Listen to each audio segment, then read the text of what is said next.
طب نبوی نبی صلی اللہ علیہ وآلہ وسلم کا بتایا ہوا ایک طریقہ علاج ہے جو جسمانی اور روحانی دونوں قسم کے امراض کے لیے بے حد مفید ہے۔ میڈیکل سائنس جسمانی بیماریوں کا علاج تو کسی حد تک کر لیتی ہے، خواہ وہ میڈیکیشن کے ذریعے یا سرجری کے ذریعے، لیکن جو روحانی بیماریاں ہیں اور ایسے مریض جو روحانی طور پر متاثر ہیں ان کا علاج میڈیکل سائنس سے ممکن نہیں۔ تو ایسی بیماریوں کے لیے ہمیں ہر حال میں طب نبوی کی طرف رجوع کرنا پڑتا ہے۔ اس میں اللہ کے رسول صلی اللہ علیہ وآلہ وسلم نے ہمیں مختلف طریقے بتلائے ہیں علاج کے، جیسا کہ غذا کے ذریعے علاج، یہ میں جسمانی بیماریاں اور آخر میں روحانی بیماریوں کے لیے بھی بتاؤں گی اکٹھے ہی۔ غذا سے علاج، آب و ہوا کی تبدیلی سے علاج، یعنی ایک موسم اگر آپ کو سوٹ نہیں کرتا تو آپ اس میں دوسری کسی اور جگہ شفٹ ہو جائیں، اور کسی کو ڈیمپ ویدر سوٹ نہیں کرتا، کسی کو ڈرائی ویدر سوٹ نہیں کرتا، کسی کو پولن سے الرجی ہے، کسی کو ڈسٹ الرجی ہے، تو اس میں یہ ہے کہ آب و ہوا کی تبدیلی بھی انسان کی صحت کو درست رکھنے کی طرف کافی مددگار ثابت ہوتی ہے۔ پھر دواؤں کے ذریعے علاج، دوا کے ذریعے یعنی آپ کوئی بھی میڈیسن کے بھی بہت سے شعبے ہیں، ایلوپیتھک ہے، ہومیوپیتھک ہے، آیورویدک ہے، طب نبوی کی دوائیں ہیں۔ پھر دواؤں کے علاوہ دعا اور دم سے علاج، رقیہ، دم میں رقیہ آ جاتا ہے، تلاوت قرآن پاک ہے، اور دوا کے ساتھ ساتھ دعا بہت ضروری ہے، کیونکہ یہ ہمارا ایمان ہے اور عقیدہ ہے کہ جب اللہ کی طرف سے کوئی بیماری آتی کسی انسان پر تو جو لوگ دعا کرتے ہیں وہ دوا سے کہیں جلدی شفا پا جاتے ہیں۔ جب دوا اور دعا دونوں اکٹھی کی جائیں تو پھر شاید ہی کوئی مرض ہے جو باقی رہے، کیونکہ بیماری بھی اللہ کی طرف سے ہے اور شفا بھی وہی دینے والا ہے، اس کے حکم کے بغیر کوئی شفا یاب نہیں ہو سکتا، یہ ہمارا ایمان ہے، کیونکہ اللہ تعالیٰ ہی بیماری کا نازل کرنے والا ہے۔ جیسے اللہ کے رسول صلی اللہ علیہ وآلہ وسلم نے فرمایا، ان اللہ لم ينزل داء الا انزل له شفاء علمہ من علمہ وجہلہ من جہلہ، کہ بے شک اللہ تعالیٰ نے کوئی بیماری ایسی نہیں اتاری، یعنی کہ ہر بیماری جو اللہ اتارتا ہے اس کے لیے شفا اور دوا بھی ساتھ ہی اتار دیتا ہے۔ جو جاننا چاہتا ہے اس کو علم عطا کر دیتا ہے، اور جو نہیں جاننا چاہتا وہ ناواقف رہ جاتا ہے، یعنی پھر وہ شفا یاب نہیں ہو سکتا۔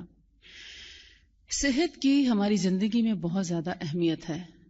انسانی زندگی کے دو اہم پہلو یعنی صحت اور تندرستی، یہ تندرستی اور صحت ایک ایسا تاج ہے جو اللہ تعالیٰ نے صحت مند لوگوں کے سروں پر رکھا ہے، جو غیر صحت مند لوگ ہی دیکھ پاتے ہیں، کیونکہ جس کو صحت ملتی ہے وہ اس کی قدر نہیں کرتا، اس کا شکر گزار نہیں ہوتا، لیکن جب انسان بیمار ہوتا ہے پھر اس کو نظر آتا ہے کہ جو صحت مند ہیں وہ کتنی بہتر حالت میں ہیں، اور بیمار افراد ان کو بڑے رشک اور انہماک سے دیکھتے ہیں۔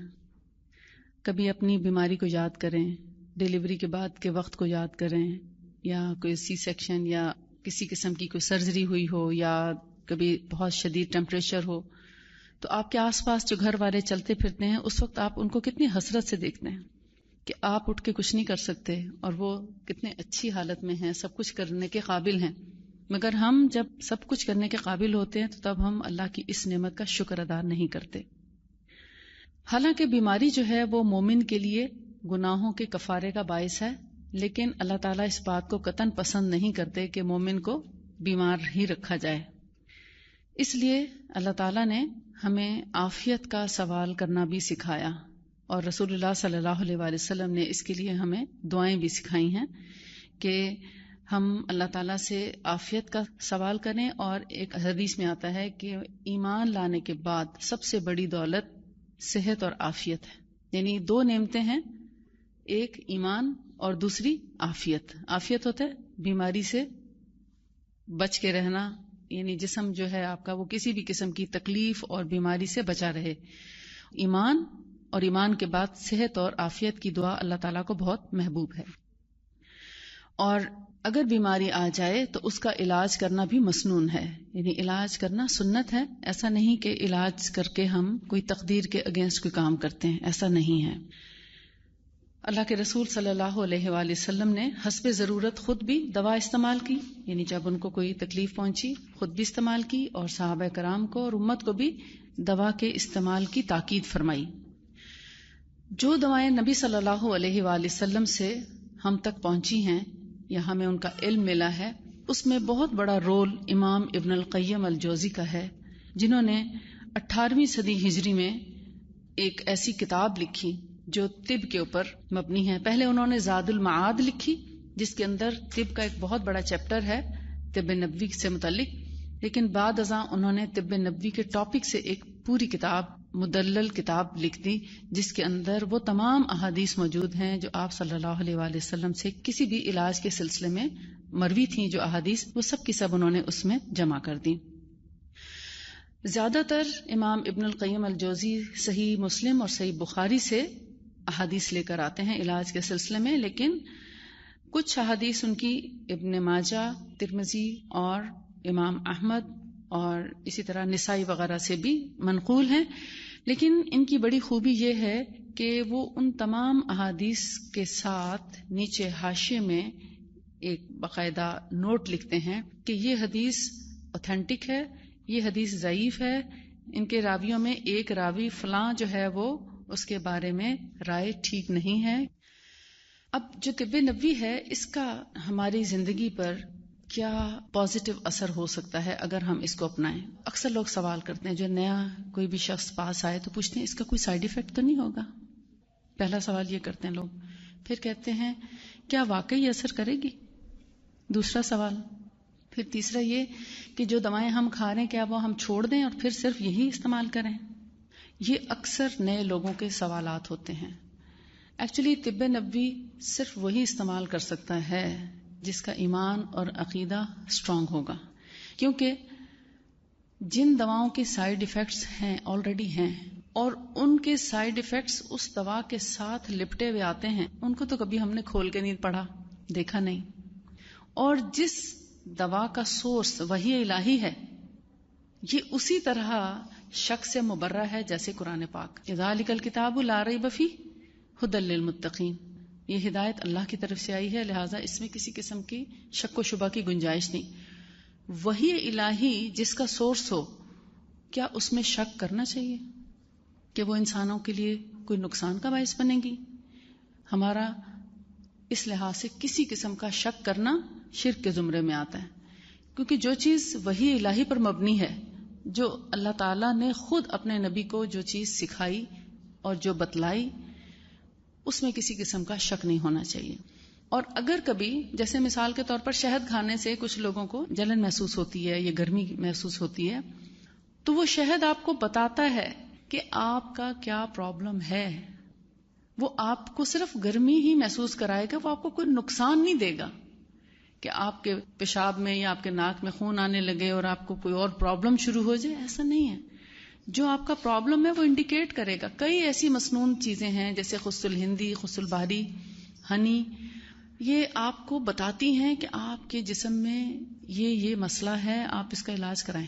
مثلا جن لوگوں کو ایسیڈیٹی ہوتی ہے، تیزابیت ہے، اور وہ اگر خس الہندی لیتے ہیں تو ان کو بھی اسی طرح تھوڑی گرمی محسوس ہوتی ہے، تو وہ بتاتی ہے کہ آپ کو یا تو ایچ پائلوری ہو سکتا ہے، ایچ پائلور ہے، کچھ جن لوگوں کو ہے ان کو بہت اچھی بات میری سمجھ آ رہی ہے، جن کو نہیں ہے ان کو شاید نہ سمجھ آئے، یا ایسیڈیٹی کا پرابلم ہے، یا تیزابیت اور السر ہے. السر ہو تب بھی وہ تھوڑا سا فیل کراتی ہے. تو اس کا یہ مطلب نہیں کہ یہ اس کے کوئی سائیڈ ایفیکٹس ہیں. اس کا مطلب یہ ہے کہ ہم بیمار ہیں اور ہماری بیماری ڈاکٹر نہیں ڈائگنوز کر سکا، طب نبوی کی دوا نے ڈائگنوز کرتی ہے. جہاں گرمی محسوس ہو، گرمائش فیل ہو، یا ایسے تھوڑا ایسیڈیٹی کی کسی کیفیت فیل ہو، آپ فوراً اپنا ایسیڈیٹی کا علاج کرائیں. بس میکسیمم یہی ہوگا. ہاں اگر کنجیشن بہت زیادہ ہے، اس کے لیے آپ نے شہد یا خس الہندی یا بحری کا استعمال کیا اور اس میں آپ کو وامٹ آ گئی، تو وہ بیماری نہیں ہے، اس نے استفراغ کیا ہے، اس نے ڈیٹاکس کیا ہے.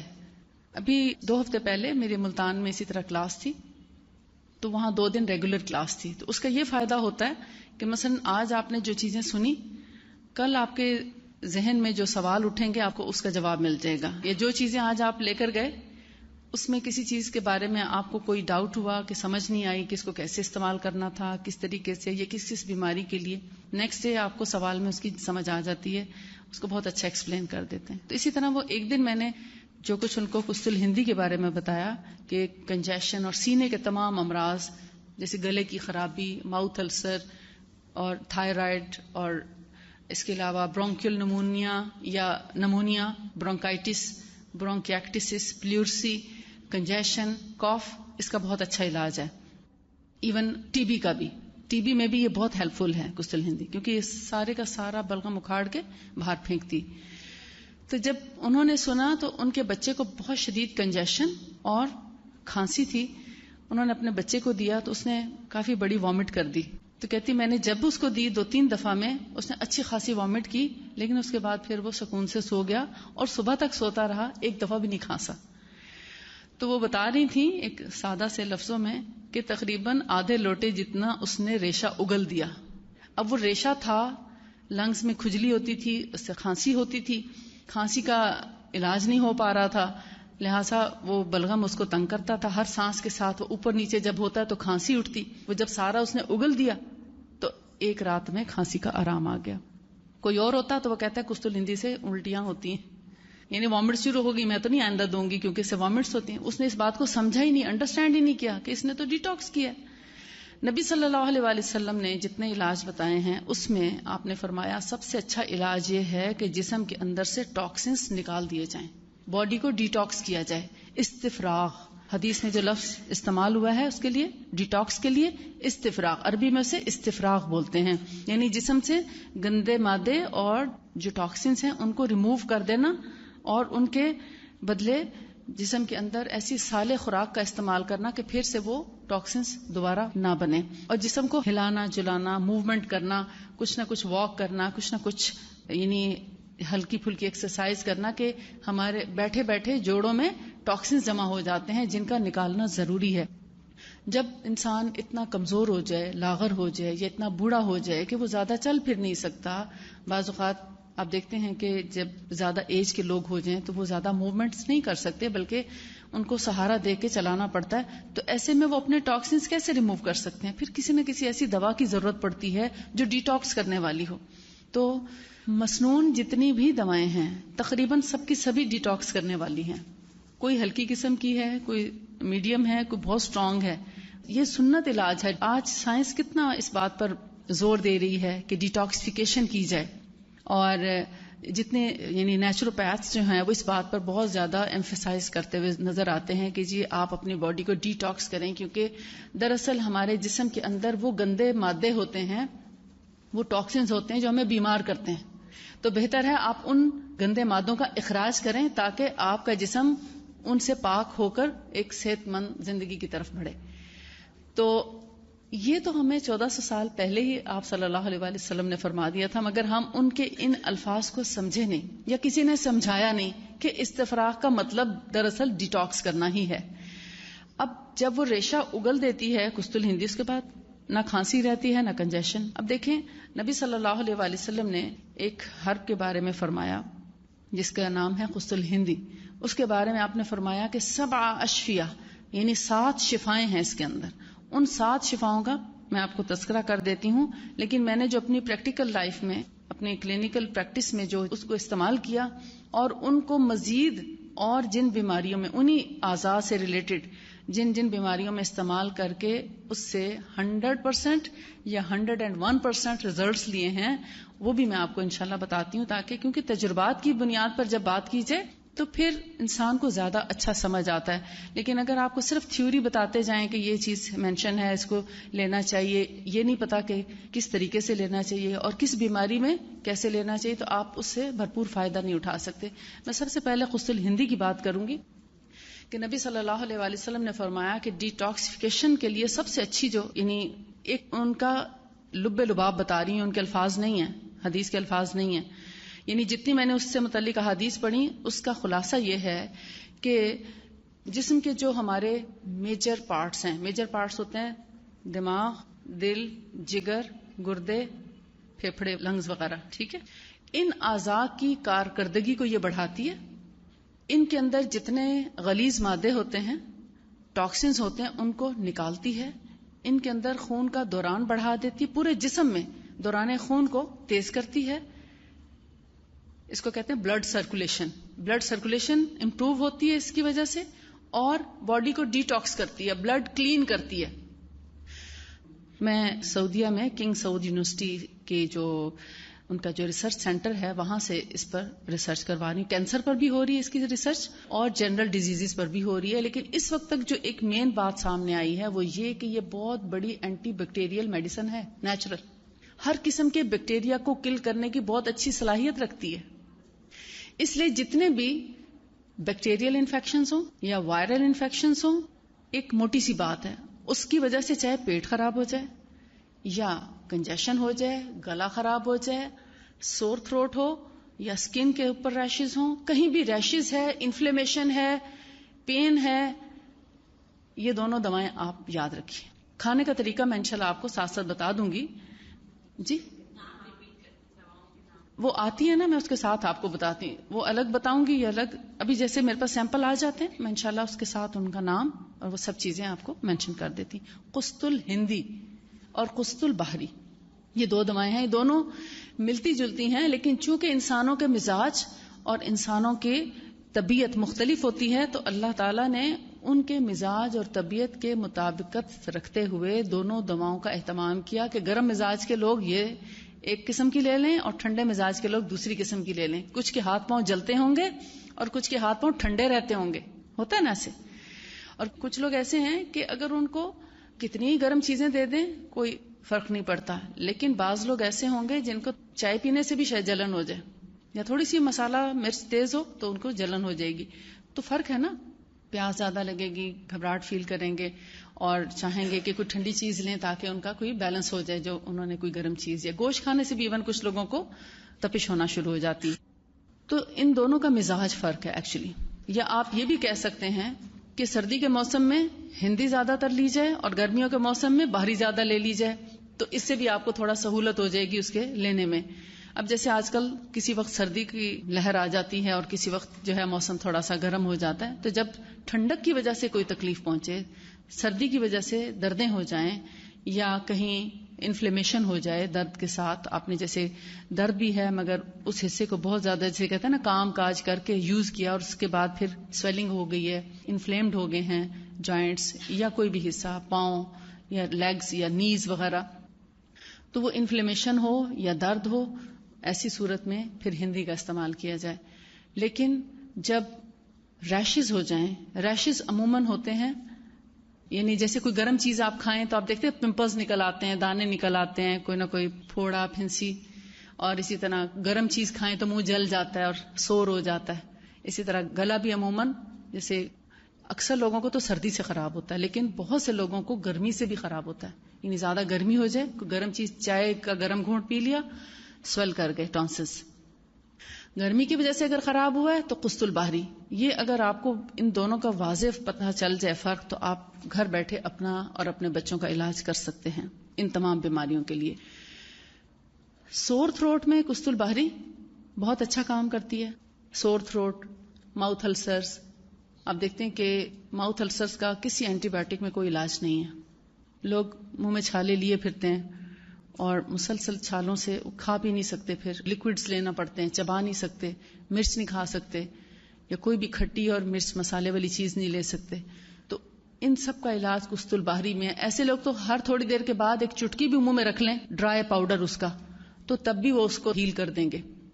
اور اگر اتنے زیادہ سور ہے منہ کہ وہ پاؤڈر بھی ان کو تکلیف دیتا ہے تو پھر اس پاؤڈر کو تھوڑے سے پانی میں، 1 چمچ پانی میں حل کر کے منہ میں رکھ لیں 5 منٹ کے لیے.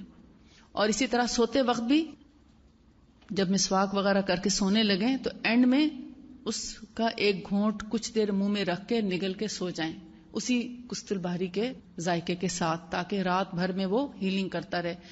اور جب کچھ اس قابل ہو جائے کہ وہ پاؤڈر برداشت کر سکے تو ایک موٹی چٹکی لے کے منہ میں رکھ کے اور ہر طرف اس کو اپنی زبان کے ساتھ پھیر دیں تاکہ ہر طرف اس کا لیپ ہو جائے اور آپ سو جائیں غسل باری کے. آپ حیران ہو جائیں گے 3 دن میں آپ کے السرز ٹھیک ہو جائیں گے انشاءاللہ.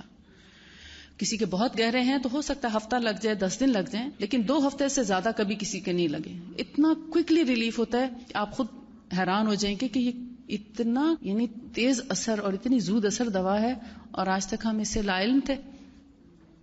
پھر جو کست الہندی ہے جس کے بارے میں بتا رہی تھی کہ پلیورسی ہوتا ہے لنگس میں پانی پڑ جانا, پھیپھڑوں میں پانی پڑ جاتا ہے. دل کی بیماری SLE کے ساتھ بھی ہوتا ہے, یا ایسائٹس کے ساتھ پلیورسی ہو جاتی ہے, یا جانڈس یا کرونک لیور ڈیزیز کے ساتھ سم ٹائمز پلیورسی ہو جاتی ہے. یعنی بہت گہری بیماریوں کے ساتھ لنگس میں پانی پڑتا ہے.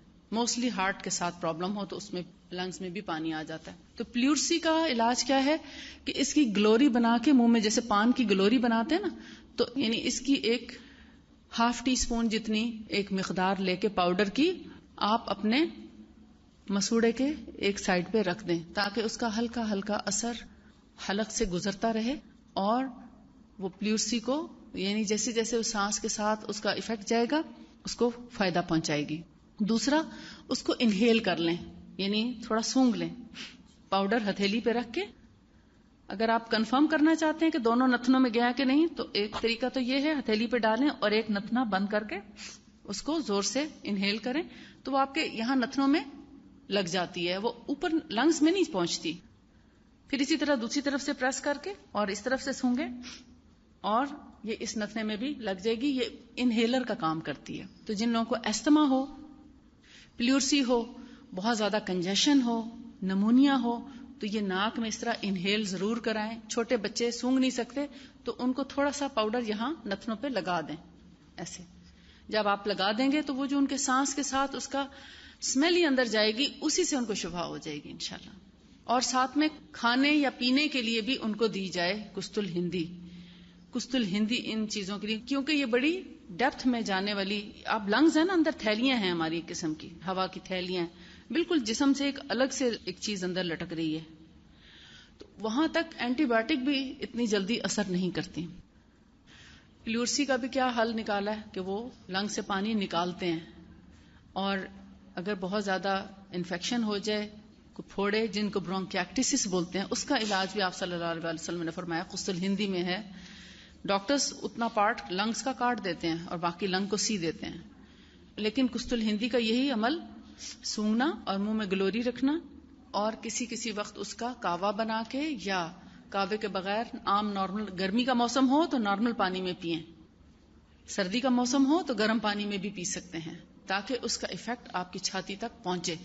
اور پھر آپ دیکھیں گے ایستھما, پلیورسی اور لنگ سے متعلق جتنے پرابلمس ہیں, ریشہ ہے, کنجیشن ہے, کنجسٹڈ کاف ہے, ان سب میں یہی طریقہ بہترین ہے کہ اس کو سونگا بھی جائے اور اس کے منہ میں گلوری بھی رکھی جائے اور اس کو پیا بھی جائے. 3 طریقے اس کے بتا رہی ہوں کیونکہ یہ لنگس سے ریلیٹڈ ہے. لنگس میں اتنی جلدی دوا کا اثر نہیں پہنچتا جب تک کہ آپ ہر اس کے طریقے سے نہ آزما لیں.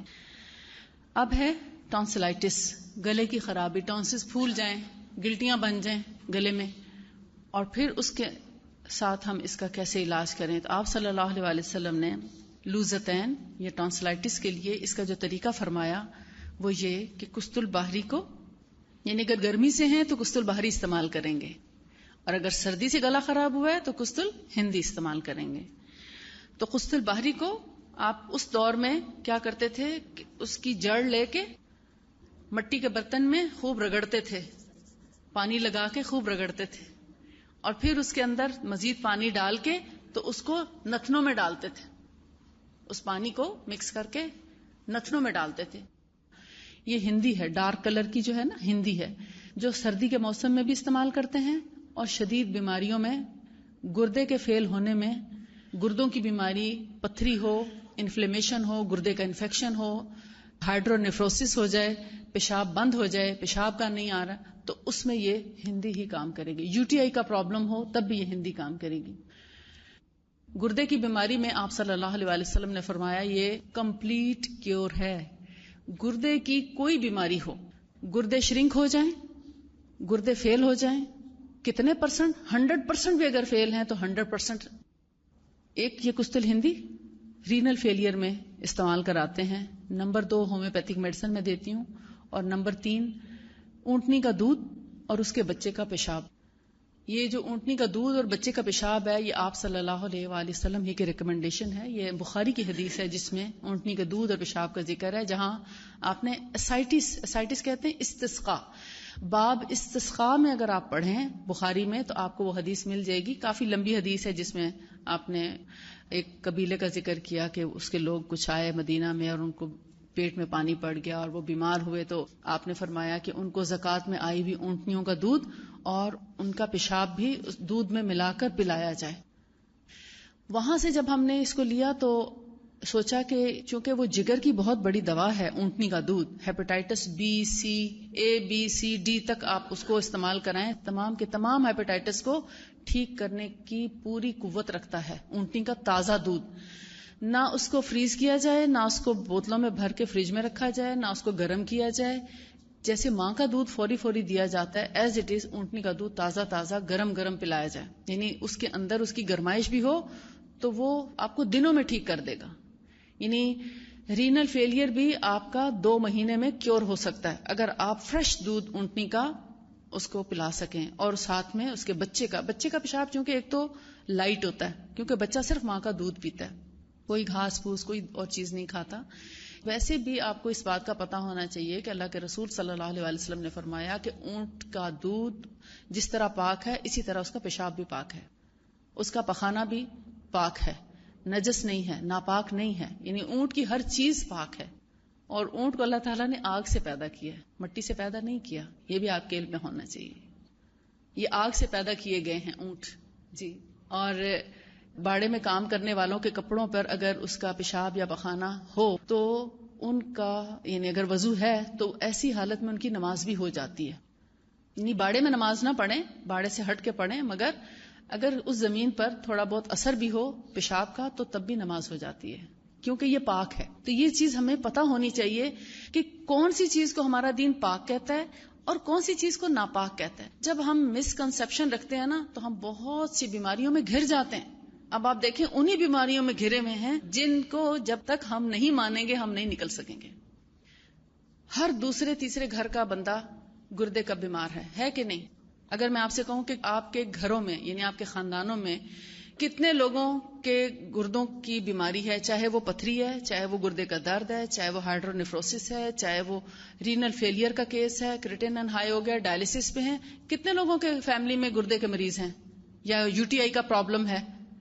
یعنی آدھے سے زیادہ لوگ ہوں گے. لیکن ہمارا دل نہیں مانتا کہ ہم اونٹنی کے پیشاب کو پاک سمجھ لیں, اور جب تک نہیں سمجھیں گے ہم اس بیماری سے نجات نہیں پا سکتے. اچھا, تو یہ جو ہے آلات بول کے پرابلمز جتنے بھی ہیں, آلات بول کہتے ہیں گردے اور مثانے سے متعلق جتنی بھی تکالیف ہیں, چاہے وہ یورینری ٹریک انفیکشن ہو. ویسے میں آپ کو بتا دوں جنرلی کوئی بھی انفیکشن ہو اس میں بہت اچھا. میں نے جب اس کا پڑھا تو اس سے میں نے اخذ کیا اور پھر میں نے ہر قسم کے انفیکشن میں ان کو استعمال کرا کے دیکھا.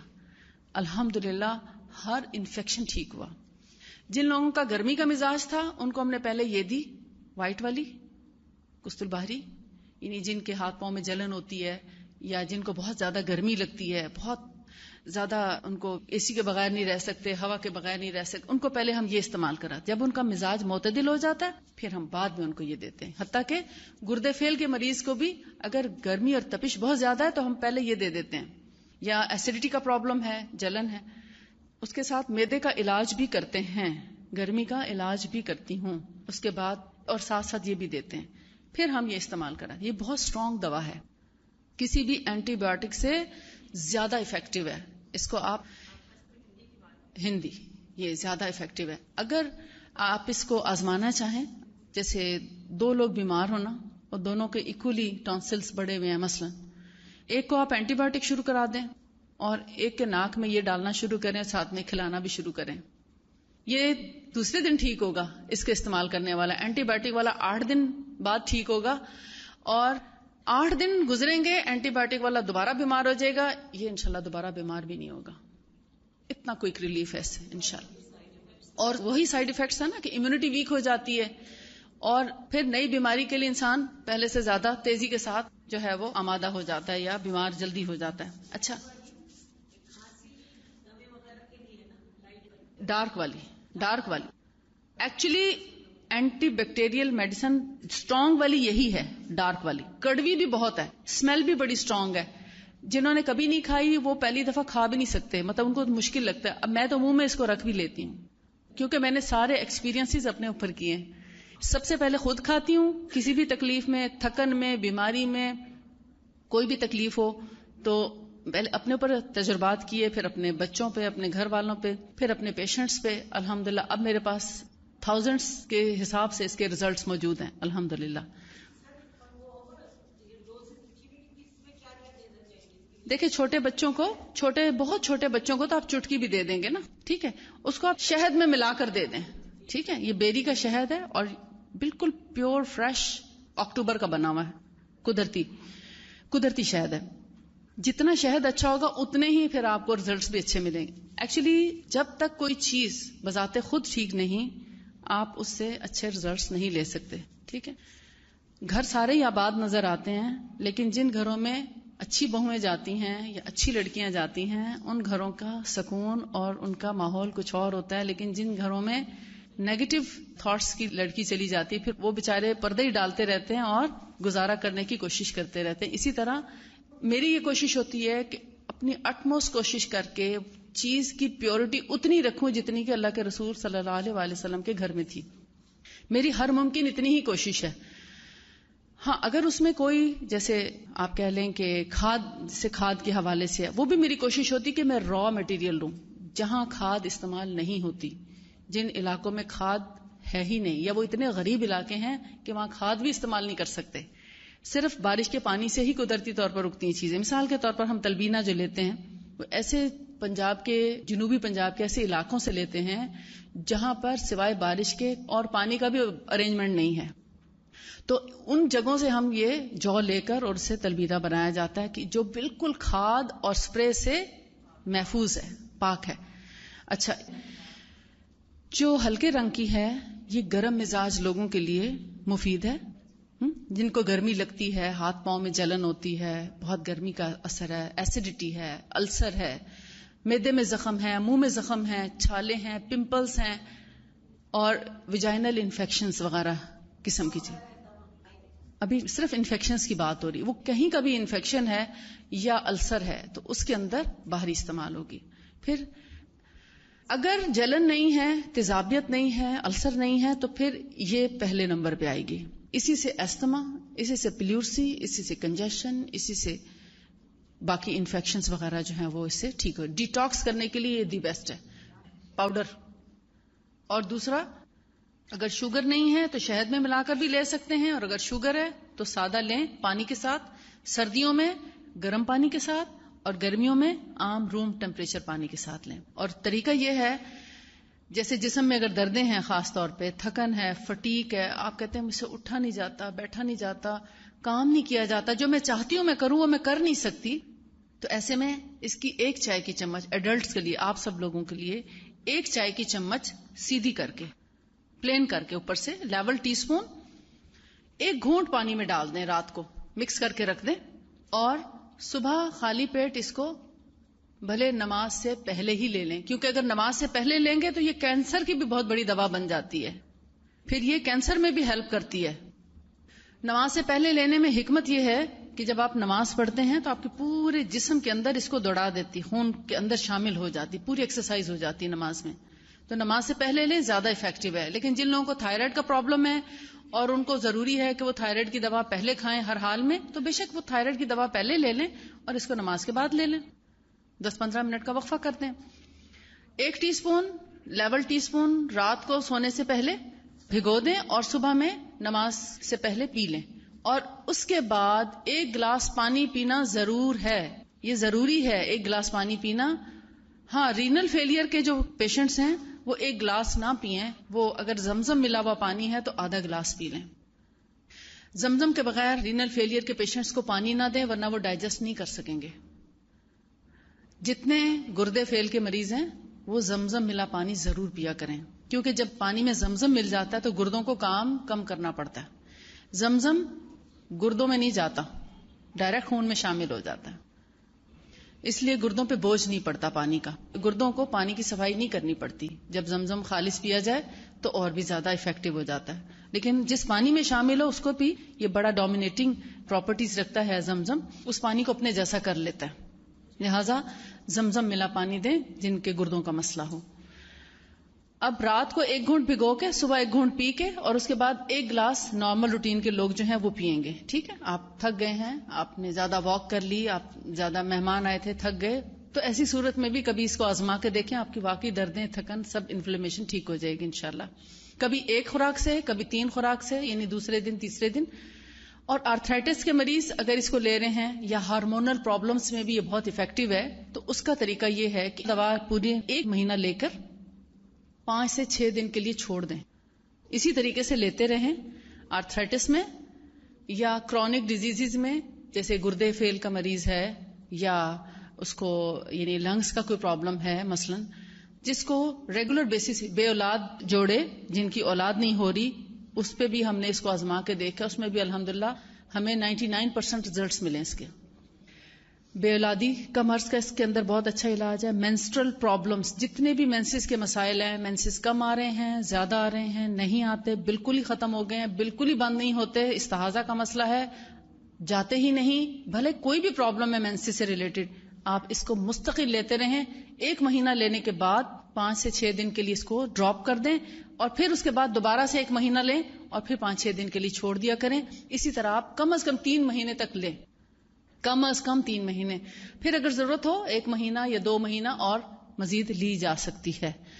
اب جن کو مینسز ہوتے ہیں، مثلا کم ہوتے ہیں فرض کریں، یا 10 کی بجائے 15 دن تک ہوتے ہیں فرض کریں، تو جس دن مینسز سے فارغ ہوں، مینسز والوں کے لیے کہ جس دن مینسز سے فارغ ہوں اس دن چھوڑا کریں. مینسز کے دوران لیتے رہیں، لیکن جس دن نہائیں اس دن 5-6 دن کے لیے چھوڑ دیں اس کے بعد، اور پھر 5-6 دن کے بعد، تاکہ ہارمونز خود سے اپنا کام کرنے کی عادت ڈالیں، اور پھر 5-6 دن کے بعد اس کو دوبارہ سے نئے سرے سے شروع کر لیں. ڈیٹ لکھ لیا کریں اور ڈیٹ کے مطابق شروع کر لیا کریں. یہ ہے اس کا روٹین میں پینے کا طریقہ. گلے کی خرابی میں جب تک گلا ٹھیک ہو جائے اس کو استعمال کریں، چاہے 3 دن یا 8 دن یا 10 دن، ڈیپینڈ کرتا ہے. کسی کے پس پڑی ہوتی ہے، بہت بڑی غاریں بن جاتی ہیں گلوں میں، ٹانسس میں بہت بڑے بڑے، تو 15 دن سے زیادہ اس کی کبھی ضرورت پڑی نہیں اس کو ناک میں پانی میں ملا کر ڈالنے میں اور یا پھر اس کو کھانے میں. تھائرائیڈ کے پیشنٹس بھی اسی طرح اس کو لیں گے، رات کو بھگوئیں گے اور صبح پئیں گے، لیکن سوتے وقت ضرور اس کی ایک چٹکی منہ میں رکھ کے سویا کریں تاکہ حلق میں اس کا ایفیکٹ رہے. میرا خیال ہے اس کی اب کافی حد تک سمجھ آ گئی ہوگی آپ کو. جی، ٹی اسپون بتایا میں نے، ٹیبل اسپون کا نام نہیں لیا. 1 گھونٹ پانی بتایا، کیونکہ یہ بہت کڑوی ہے، زیادہ پانی آپ پی نہیں سکیں گے. 1 گھونٹ تو آپ جلدی سے نگل لیتے ہیں نا، لیکن 1 گھونٹ سے زیادہ ہوگا تو آپ 1 گلاس لے کے بیٹھے رہیں گے، سارا دن بھی ختم نہیں ہوگا آپ سے. تو 1 گھونٹ جلدی سے اندر کریں، اوپر سے سادہ 1 گلاس پانی پی لیا کریں. یہ سب سے آسان طریقہ ہے. پھر ہے سائنوسائٹس. سائنوسائٹس سمجھتے ہیں آپ؟ اکثر سر درد کے لوگوں کو نہیں سمجھ آتی کہ ان کا سر درد کیوں ہے، اور میں نے اپنی لائف میں یہ فیل کیا ہے کہ 80% لوگ سائنوسائٹس کی وجہ سے ہیڈ ایک اور مائگرین کا شکار ہوتے ہیں. لیکن 20 سال ہو جاتے ہیں، ڈاکٹرز ڈائگنوز نہیں کر پاتے کہ اس کا اصل مسئلہ کیا ہے. آپ کو جب بھی سر درد ہوتا ہے گولی کھا کے سو جاتے ہیں، آپ سارے ضروری کام چھوڑ کے بھی سو جاتے ہیں آپ، لیکن آپ کو یہ نہیں پتا چلتا کہ میرا سر درد بار بار کیوں ہوتا ہے. کسی کو 5 یا 10% سائنوسائٹس ہوگا، کسی کو 40-50% ہوگا اور کسی کو 100% ہوگا. سب کا ایک لیول کا سائنوسائٹس نہیں ہوتا. سائنوسائٹس ہوتا کیا ہے کہ جب آپ کا نزلے زکام کھانسی میں علاج صحیح نہیں ہوتا اور آپ اس میں اینٹی بایوٹکس کھا لیتے ہیں اور آپ کا جو کنجیشن اور ریشہ ہے وہ اندر ہی سکھا دیا جاتا ہے. جیسے آپ کسی چیز کو دھوپ میں رکھ کے سکھا دیں، مثلا پالک یا میتھی کو اگر آپ سکھائیں، وہ کتنے سائز کا پتا ہوتا ہے اور وہ کتنا سا رہ جاتا ہے. اسی طرح یہ بلغم کو سکھا دیتے ہیں، اندر وہ سوکھ جاتی ہے. اب جہاں جہاں ہے وہ وہیں سوکھی ہوئی ہے. آپ ایکس رے کرا کے دیکھیں تو آپ کو نظر آ جائیں گی اس کے لائننگز. اب اس کی وجہ سے سانس پراپر نہیں آتا. اس وقت بھی آپ بیٹھے بیٹھے اگر میں آپ کو بتاؤں کہ آپ اپنا ٹیسٹ کر سکتے ہیں کہ آپ کو سائنس ہے یا نہیں، تو آپ اپنا منہ بند کر کے رائٹ نوسٹرل پریس کریں اور لیفٹ سے سانس لیں، 2-3 سانس لیں. پھر اسی طرح منہ بند کر کے لیفٹ نوسٹرل پریس کریں اور رائٹ سے سانس لیں. آپ کو اندازہ ہو جائے گا کہ آپ کے دونوں نتنوں سے ہوا آسانی سے آپ کے لنگس میں آتی جاتی ہے یا تھوڑا سا ایک طرف سے یا دونوں طرف سے پرابلم ہے. جن کو بھی تھوڑا سا پرابلم ہے ان کو کچھ حصہ سائنوسائٹس کا ہے، اور جب ان کو سر میں درد ہوتا ہے تو اسی سائنس کی وجہ سے ہوتا ہے. ٹھیک، اس کا سنت میں کمپلیٹ کیور ہے. آپ اس کا علاج 1 مہینے سے لے کے 1.25 مہینے میں کمپلیٹ کر سکتے ہیں. اور اس کا طریقہ کیا ہے؟ یہ کلونجی کا تیل ہے، یہ خاص طور پر سائنس کے لیے بنایا گیا ہے. ایک تو یہ جو کلونجی کا تیل ہے یہ بہت کڑوا ہوتا ہے، یہ لگانے کے لیے، مساج کے لیے یا پینے کے لیے بہت اچھا ہے. کڑوا بھی ہے مگر بہت افیکٹو ہے. یہ ڈفرینٹ طریقے سے بنایا جاتا ہے اور اس کو ڈفرینٹ طریقے سے بنایا جاتا ہے ناک کے لیے. یعنی اس کو آپ ناک میں ڈال تو سکتے ہیں مگر ہر کوئی نہیں ڈال سکتا، بہت اسٹرانگ ہوگا یہ ناک میں ڈالنے کے لیے. اچھا، اب یہ سائنس کا علاج کیسے ہے؟ آپ بے شک اس وقت شروع کریں جب آپ کو سر میں شدید درد ہو، اس وقت سے شروع کریں. اس کو بہت احتیاط سے آپ نے ڈالنا ہے، کیونکہ جب ہم لاپرواہی سے ڈالیں یا ہمیں صحیح طریقہ نہ پتا اور ہم اپنے یعنی ڈال کے بہت دیر تک لیٹے رہیں تو پھر آف کورس کہ یہ زیادہ دور تک چلا جائے گا. بہتر یہ ہے کہ یا تو آپ کرسی کی بیک پہ ٹیک لگا لیں اس طریقے سے کہ آپ کے نتنے اوپر کی طرف ہو جائیں، اور یا پھر آپ لیٹ کے ڈال لیں. ٹھیک ہے، لیٹنے سے ذرا آپ کے جو ناک کے سوراخ ہیں اوپر کی طرف ہو جاتے ہیں، اور سر کو تھوڑا پیچھے کی طرف کرتے ہوئے اس کو ہاف ڈراپر جو ہے اس کو فل کریں اور پہلے رائٹ نوسٹرل میں ڈالیں. ٹھیک، اس کو مکمل خالی کر دیں اور پھر ہاف ڈراپر لے کے لیفٹ نوسٹرل میں ڈال دیں. ٹھیک، ایک رائٹ میں ڈالیں پھر لیفٹ میں ڈال کے، اب یہ اکثر یہاں پر آ جاتا ہے، آئل نتنوں میں ہی رہ جاتا ہے. تو اس کا طریقہ یہ ہے کہ آپ نتنوں کو تھوڑا سا پریس کریں تاکہ آئل جو ہے وہ اوپر کی طرف جائے، کیونکہ سم ٹائمز پالپس ہوتے ہیں ناک میں. پالپس آپ سمجھتے ہیں؟ یہاں پر کچھ غدود جو ہیں لٹک رہے ہوتے ہیں ناک کے اندر، تو اس کی وجہ سے وہ اوپر نہیں جاتا. یہ اس کو حلق میں آنا چاہیے، گلے میں آنا چاہیے، نہ کہ دماغ کی طرف چڑھے. ٹھیک، تو اس کو ایسے طریقے سے مسل دیں تاکہ یہ حلق میں آتا ہوا فیل ہو. جیسے ہی آپ کے حلق میں ایک ڈراپ بھی آئے اس کا تو آپ اٹھ کے بیٹھ جائیں. اس میں تقریباً 1 منٹ لگتا ہے یا کبھی 1.25 منٹ لگتا ہے، اس سے زیادہ ٹائم نہیں لیٹنا چاہیے. پھر آپ اٹھ کے بیٹھ جائیں اور جو ہاتھ کو تیل لگے اس کو آپ باہر کی طرف بھی لگا دیں تو آپ کی یہ سائنس کی جو انفلیمیشن ہے وہ بھی ختم ہو جائے گی. انشاءاللہ ہیڈ ایک فوری طور پر ریلیز ہو جائے گا. مائگرین ہو، ہیڈ ایک ہو تو روزانہ جن کو سائنس ہے وہ ڈیلی بیسس پہ ڈالیں، اور جب آپ کا سائنس ٹھیک ہو جائے تو چھوڑنے سے پہلے پھر اپنا ٹیسٹ کیجئے کہ اب دونوں نتنے کلیئر ہیں کہ نہیں، کیونکہ کسی کا پرابلم زیادہ ہوگا تو اس کو ہو سکتا ہے 1-2 ہفتے یا 15-20 دن مزید اور ڈالنے کی ضرورت ہو، یا شاید 1 مہینہ اور ڈالنے کی ضرورت ہو. تو وہ اپنا پہلے چیک کر لیں. اگر تو دونوں طرف سے ناک بالکل کھل چکی ہے، سانس کلیئر ہو گیا ہے، تو پھر تو آپ اس کو چھوڑ دیں. بعض دفعہ پالپس ہوتے ہیں، پالپس کو بھی اچھا خاصا شرنک کر دیتا ہے. یہ جو غدود لٹک رہے ہوتے ہیں نا ناک میں، یہ اس کو بھی شرنک کرنے کی صلاحیت رکھتا ہے، حتیٰ کہ ناک کی جو ٹیڑھی ہڈی ہے اس کو بھی کافی حد تک سیدھا کر دیتے ہیں. انفلیمڈ ہو کے ہڈی ایکچولی پالپ ہوتا ہے، اور ادھر سے بچہ یا بڑا بار بار اس کو نا اریٹیشن ہوتی ہے تو ایسے کرتے رہتے، کرتے کرتے ان کی ہڈی ایک طرف سے اندر والی جو سینٹر والی ہڈی ہے بالکل ٹیڑھی ایک طرف لگ جاتی ہے. بظاہر نہیں نظر آ رہا ہوتا کہ ہڈی ٹیڑھی ہے، لیکن وہ ان سائڈ جو مڈل ہڈی ہے نا یہ والی بون، یہ ٹیڑھی ہو چکی ہوتی ہے. تو جب آپ اس کے ڈراپس ایسے لوگوں کو ڈیلی بیسس پہ ڈالیں، پالپ شرنک ہوتا جائے گا، ہڈی کی انفلیمیشن کم ہوتی جائے گی. ہڈی والوں کو ذرا یہ زیادہ 3 مہینے تک بھی ڈالنے پڑ سکتے ہیں، لیکن جن لوگوں کو سائنوسائٹس ہے، ہلکا پھلکا ہے، تو وہ 2 سے 3 ہفتے میں یا مہینے کے اندر بھی ٹھیک ہو سکتے ہیں. لیکن جن کا پرابلم زیادہ ہے ان کو ہو سکتا ہے 2 مہینے لگ جائیں. تو ڈیپینڈ کرتا ہے آپ کو کتنا سیویئر پرابلم ہے. ہاں البتہ جب کبھی ہیڈ ایک ہو، کسی کو سائنس نہیں بھی ہے، تب بھی اگر یہ ڈالیں تو انشاءاللہ ہیڈ ایک کا بھی یہ بہت اچھا علاج ہے. اس کے علاوہ شہد کے بارے میں آپ سب جانتے ہیں کہ اللہ کے رسول صلی اللہ علیہ وسلم نے اس کو بہترین علاج فرمایا. آپ نے فرمایا تم جتنے علاج کراتے ہو سب سے اچھا علاج شہد، قسط اور حجامہ، یعنی ان کو بہترین علاج کہا، شہد کو بہترین علاج فرمایا، اور ہجامہ کو بہترین علاج فرمایا، کیونکہ ہجامہ بھی بیسیکلی ڈیٹاکس کرتا ہے. ڈیٹاکس آپ سمجھتے ہیں نا، جیسے میں نے استفراغ کا بتایا کہ جسم سے گندے مادوں کو باہر نکال دیتا ہے، بلڈ سرکولیشن اس سے امپروو ہوتی ہے. جو چیزیں میں نے قسط الہندی کے بارے میں بتائی ہیں وہ سب کی سب ہجامہ بھی کرتا ہے.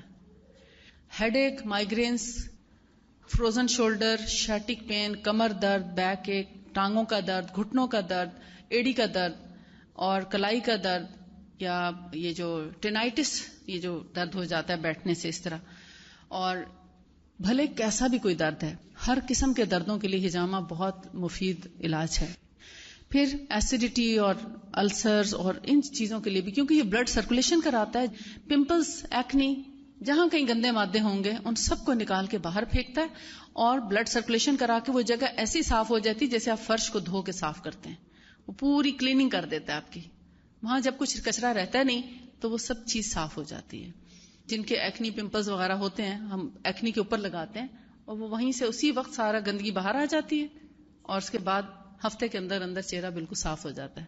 نہ وہ ہجامہ کے داغ رہتے ہیں اور نہ ہی جو ہے وہ پمپلز. ہاں معدے کا مسئلہ ہے اگر تو اس کے لیے پھر اگر جلن ہے تو قسط البحری استعمال کریں، اور اگر ویسے انڈائجیشن کا پرابلم ہے یا ایسیڈیٹی ہے تو اس کا علاج کرنا چاہیے تاکہ معدہ ٹھیک ہوگا تو آپ کی باقی جلد بھی ٹھیک ہوگی. اگر معدہ ٹھیک نہیں ہے تو وہ جو کچھ اس کے اندر جائے گا وہ سب غذا کو بھی جلا کے رکھ دے گا، اور جلی ہوئی غذا جب مختلف حصوں میں جائے گی تو وہ آپ کی اسکن کو بھی ڈسکلریشن آ جائے گی اسکن پر، اور آپ کا جو ہیلدی لک ہے وہ نہیں آئے گی.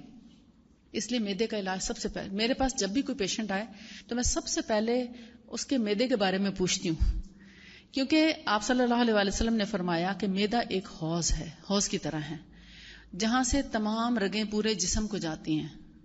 یعنی قوت اور توانائی کا انحصار ہماری اسی غذا پہ ہے نا جو ہم معدے میں ڈالتے ہیں.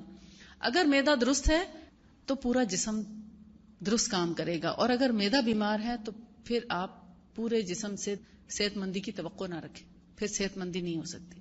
کئی دفعہ ایسا ہوتا ہے کہ آرتھرائٹس کا کوئی پیشنٹ آتا ہے اور ساتھ میں شکایت کرتا ہے کہ مجھے ایسیڈیٹی بھی ہے. میں پوچھتی ہوں معدے کا کیا حال ہے، آپ کو جلن تو نہیں ہوتی یا کوئی معدے میں کوئی درد وغیرہ؟ تو کہتے ہیں نہیں مجھے تو بہت ایسیڈیٹی ہے، میں تو کچھ نہیں کھا سکتی.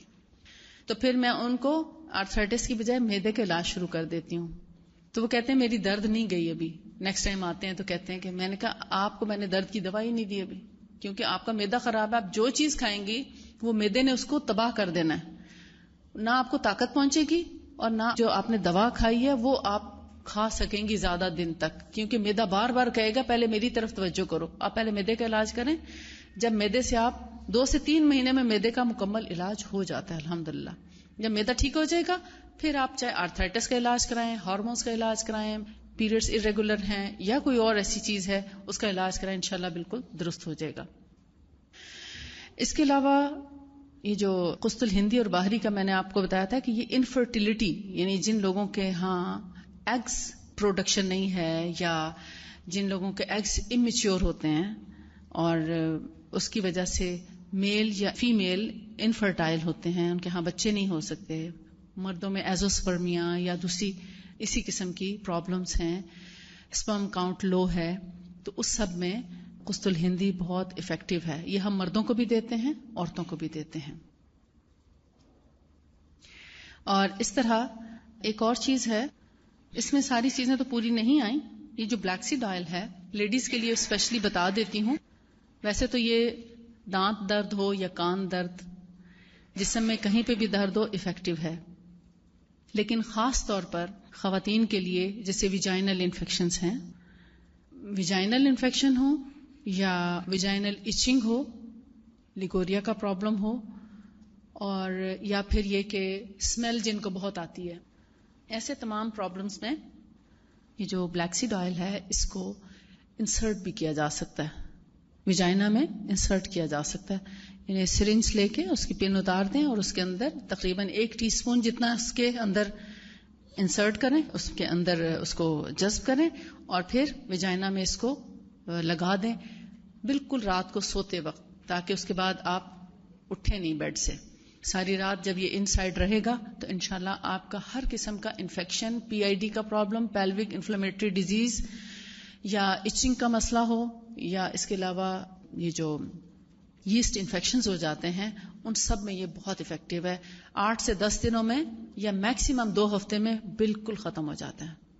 اور جن کو ویسے ایچنگ کا پرابلم ہے تو ان کو صرف الٹے ہاتھ سے اس کو بس تھوڑا سا لگا بھی دیں تو اس سے بھی کافی ریلیف ہو جائے گا انشاءاللہ. دانت میں درد ہے تو روئی اس میں بھگو کے، تھوڑی سی روئی لے کے اس کے اندر بلیک سیڈ آئل لے کے مسوڑے پہ لگا کے اور اس جگہ دانت کی درد کی جگہ پہ رکھ دیں، 2 سے 3 منٹ میں درد ٹھیک ہو جاتا ہے. آپ اتنے ڈاکٹرز کے پاس بھاگتے ہیں، اتنی مہنگی مہنگی فیسیں دیتے ہیں اور پھر اس کے بعد وہ ایک لمبے ٹریٹمنٹ میں آپ کو ڈال دیتے ہیں. تو اگر آپ اسی کو لگا دیں 5 سے 10 منٹ کے لیے بھی وہ روئی اندر رہ جائے تو کافی ہے. اس کے بعد جیسی درد ٹھیک ہو اس کو نکال دیں. کبھی ایسا ہوتا ہے کہ آپ کو دیر سے پتہ چلتا ہے کہ یہ بھی کوئی دوا ہے دانت درد کی اور آپ اس کو بہت دیر سے استعمال کرنا شروع کرتے ہیں، تب تک خاصی پس پڑ چکی ہے اور وہ جو ہے وہ خراب ہو چکا ہے. تو ایسے میں قسط البحری بھی اس جگہ لگائی جا سکتی ہے یا اس سے کلی کی جا سکتی ہے. قسط البحری کی منہ میں رکھ کے تھوڑا سا پانی لے کے اور اسی جگہ پہ لگائیں تاکہ وہ انفلیمیشن اور انفیکشن اس کا باہر نکالے.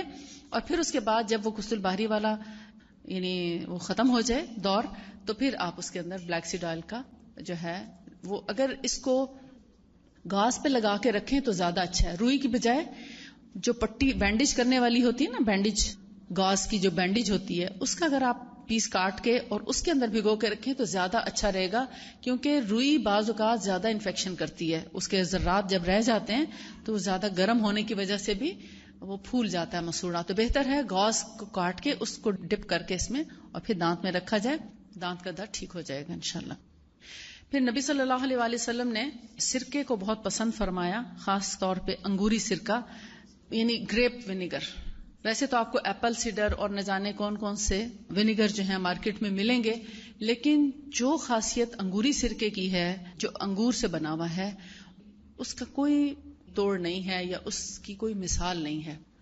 کیونکہ انگور خود، جس کا ذکر قرآن پاک میں بھی ہوا ہے، ہمارے دل کی فلیکسیبلٹی کے لیے، ہارٹ فلیکسیبلٹی اور ہمارے مسلز کی فلیکسیبلٹی، اس کے علاوہ ہمارے جو وینز کا جو سسٹم ہے اس کی فلیکسیبلٹی کے لیے یہ بہت امپورٹنٹ ہے. پھر یہ باڈی کو ڈیٹاکس بھی کرتا ہے. اب دیکھیں، اب ساری چیزیں آلموسٹ ڈیٹاکس کرنے والی ہیں. یہ باڈی کو ڈیٹاکس بھی کرتا ہے، اسپیشلی ان لوگوں کے لیے یہ نعمت غیر مترقبہ ہے، یعنی جس کا کوئی نعم البدل نہیں، جن کو شوگر ہو چکی ہو، بلڈ پریشر ہو چکا ہو، کولیسٹرول ہو یا ٹرائیگلیسرائڈز جن کے زیادہ ہو گئے ہوں یا جن کے جسم بلا وجہ پھولنا شروع ہو گئے، یعنی اوبیسٹی شروع ہو گئی ہے، ابھی سٹارٹ ہے، لیکن جو بہت موٹے ہو جائیں ان کا الگ علاج ہے.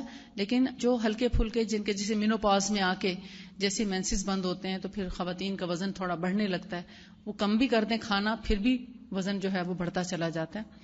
تو ایسے حالت میں اس کا استعمال بہت مفید ہے. بہت سے لوگوں کی یہ تمام پرابلمز اس سے ٹھیک بھی ہوئی ہیں، لیکن ہم یہ ضرور کہتے ہیں کہ جو دوائیں آپ کھا رہے ہیں وہ ابھی آپ کھاتے رہیں، ان کو چھوڑیں نہیں. جب آپ کا بلڈ پریشر ڈاؤن ہونے لگے یا شوگر کم آنے لگے یا کولیسٹرول لیول پہ آ جائے تو پھر ڈاکٹر کے مشورے سے دوا کو کم کریں. خود سے کوئی دوا بند نہ کریں، آہستہ آہستہ، یعنی شروع میں مثلا 1 مہینہ دونوں چیزیں لیتے رہیں، اس کو بھی شروع کر لیں اور جو دوا کھا رہے ہیں وہ بھی لیتے رہیں. مہینے کے اینڈ میں جب آپ ٹیسٹ کراتے ہیں تو آپ کو لگتا ہے کہ لیولز کافی کم ہو گئے ہیں. مثلا جو لوگ انسولین لگوا رہے ہیں، انسولین پہ ہیں شوگر کے لیے، تو وہ دیکھیں گے کہ ان کو اب اتنے یونٹس کی ضرورت نہیں رہی جتنا کہ وہ پہلے یونٹس لگاتے تھے انسولین کے. تو پھر ڈاکٹر کے مشورے سے اپنے یونٹس کم کریں صبح یا شام میں سے. اور اسی طرح دوا میں سے بھی بلڈ پریشر کی ہو یا شوگر کی ہو، کوئی سی بھی دوا وہ ڈاکٹر کے مشورے سے آپ کم کریں گے، ٹھیک ہے. لیکن وہ تبھی کم کریں گے جب آپ کے ٹیسٹ جو ہیں اس کے اندر لیولز کم آئیں گے. اس کا طریقہ یہ ہے، 3 ٹیبل سپون، 3 کھانے کے چمچ، 3 table spoon, 1 glass body temperature پانی. نہیں بدلتا رہتا ہے نا روم ٹیمپریچر، تو کبھی اے سی والا روم ہے تو کبھی گرم ہے، کوئی ٹھنڈا ہے، کوئی کیسا ہے، لیکن باڈی ٹیمپریچر ایک رہتا ہے. تو اس لیے باڈی ٹیمپریچر کے برابر، یعنی جتنا آپ کا جسم آپ کو ہاتھ لگانے سے گرم محسوس ہوتا ہے اتنا ہی پانی کو بھی محسوس ہونا چاہیے گرم، ٹھیک. اتنے پانی میں آپ اس کو ڈال کے پئیں. ٹھنڈا پانی نہ ہو، نہ فریج کا پانی ہو نہ مٹکے کا، بلکہ باڈی ٹیمپریچر کے. اگر ٹھنڈا ہے پانی تو اس کو تھوڑا سا گرم کر لیں، لوک وارم سا کر لیں، بس اتنا جتنا کہ ہمارا جسم کا ٹیمپریچر ہوتا ہے. تو اس میں 3 ٹیبل سپون ایڈ کریں اور صبح سویرے اس کو 1 گلاس پانی کو پی جائیں. ونیگر والے 3 ٹیبل اسپون ملا کے. اب اس کے بعد کچھ لوگوں کو کھٹاس محسوس ہوگی گلے میں، اس کا بھی حل بتا دوں، کیونکہ کچھ لوگوں کو الرجی ہوتی ہے کھٹی چیز سے. تو پھر ایسے لوگ آدھا گلاس پانی سادہ، وہ بھی باڈی ٹیمپریچر کے مطابق وہ پی لیں، تاکہ گلے میں کسی قسم کی کوئی کھٹاس نہ رہے، کہ ایک علاج کرتے ہوئے آپ کسی دوسری بیماری کا شکار نہ ہوں. کیونکہ کھٹاس سے اگر آپ کو الرجی ہے تو آف کورس وہ آپ کو گلے میں خراش محسوس ہونا شروع ہوگی. تو اس کا علاج یہ کہ اسی وقت آپ اس کو سادہ پانی پی لیں. اس کے بعد اس کا کوئی حرج نہیں، پانی اگر آپ 2 گلاس بھی پی لیں صبح تو کوئی فرق نہیں پڑتا. ٹھیک ہے. ہاں، ہنی ہر شوگر پیشنٹس نہیں کر سکتے، اس لیے اس کا ذکر نہیں کیا جاتا. ہاں، جن لوگوں کو صرف کولیسٹرول ہے یا صرف بلڈ پریشر ہے، شوگر نہ ان کی فیملی میں ہے نہ ان کے ہاں، تو پھر ہنی ایڈ کر سکتے ہیں، چاہے 1 چمچ یا آدھی چمچ، کوئی حرج نہیں. لیکن جن لوگوں کو ڈائبٹیز ہے وہ ہنی بالکل ایڈ نہ کریں. جب وہ ٹھیک ہو جائیں بعد میں کرنا چاہیں تو پھر آہستہ آہستہ شروع کریں، فی الحال نہیں.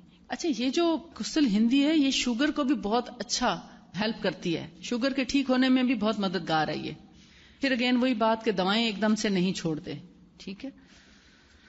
اچھا، اس کے ساتھ ہم تلبینہ ضرور ریکمینڈ کرتے ہیں، یعنی جن لوگوں کو کولیسٹرول ہو، کیونکہ جو تلبینہ ہے یہ اینٹی کولیسٹرول ہے، کولیسٹرول کا بہترین علاج ہے، ہائی فائبر فوڈ ہے.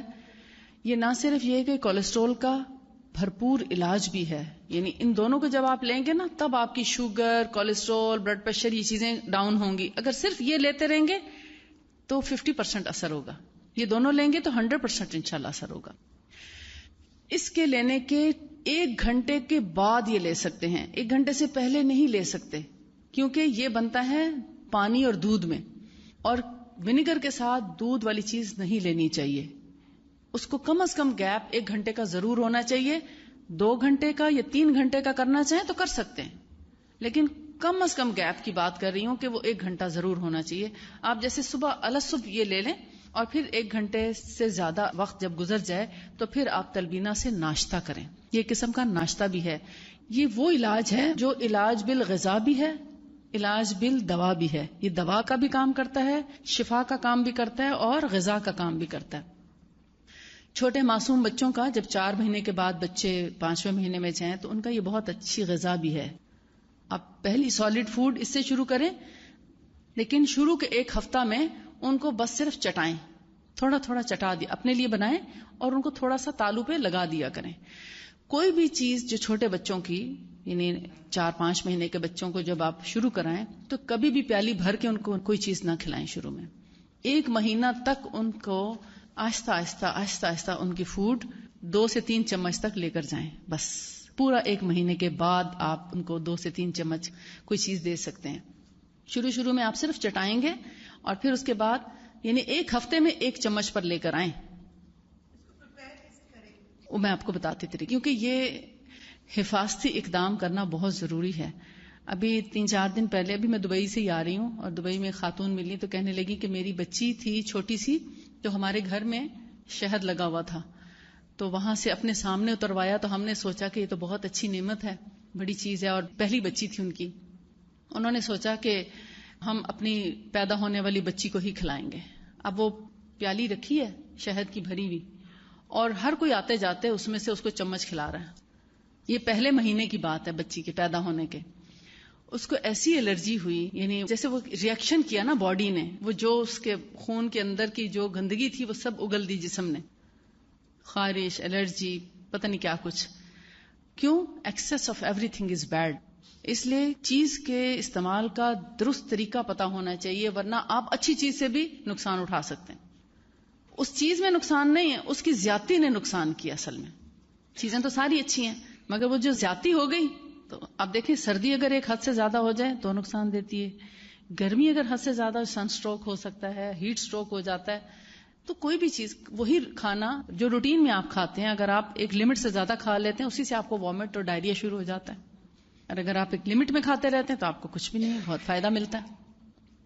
لہٰذا ہر چیز ایک لمٹ میں.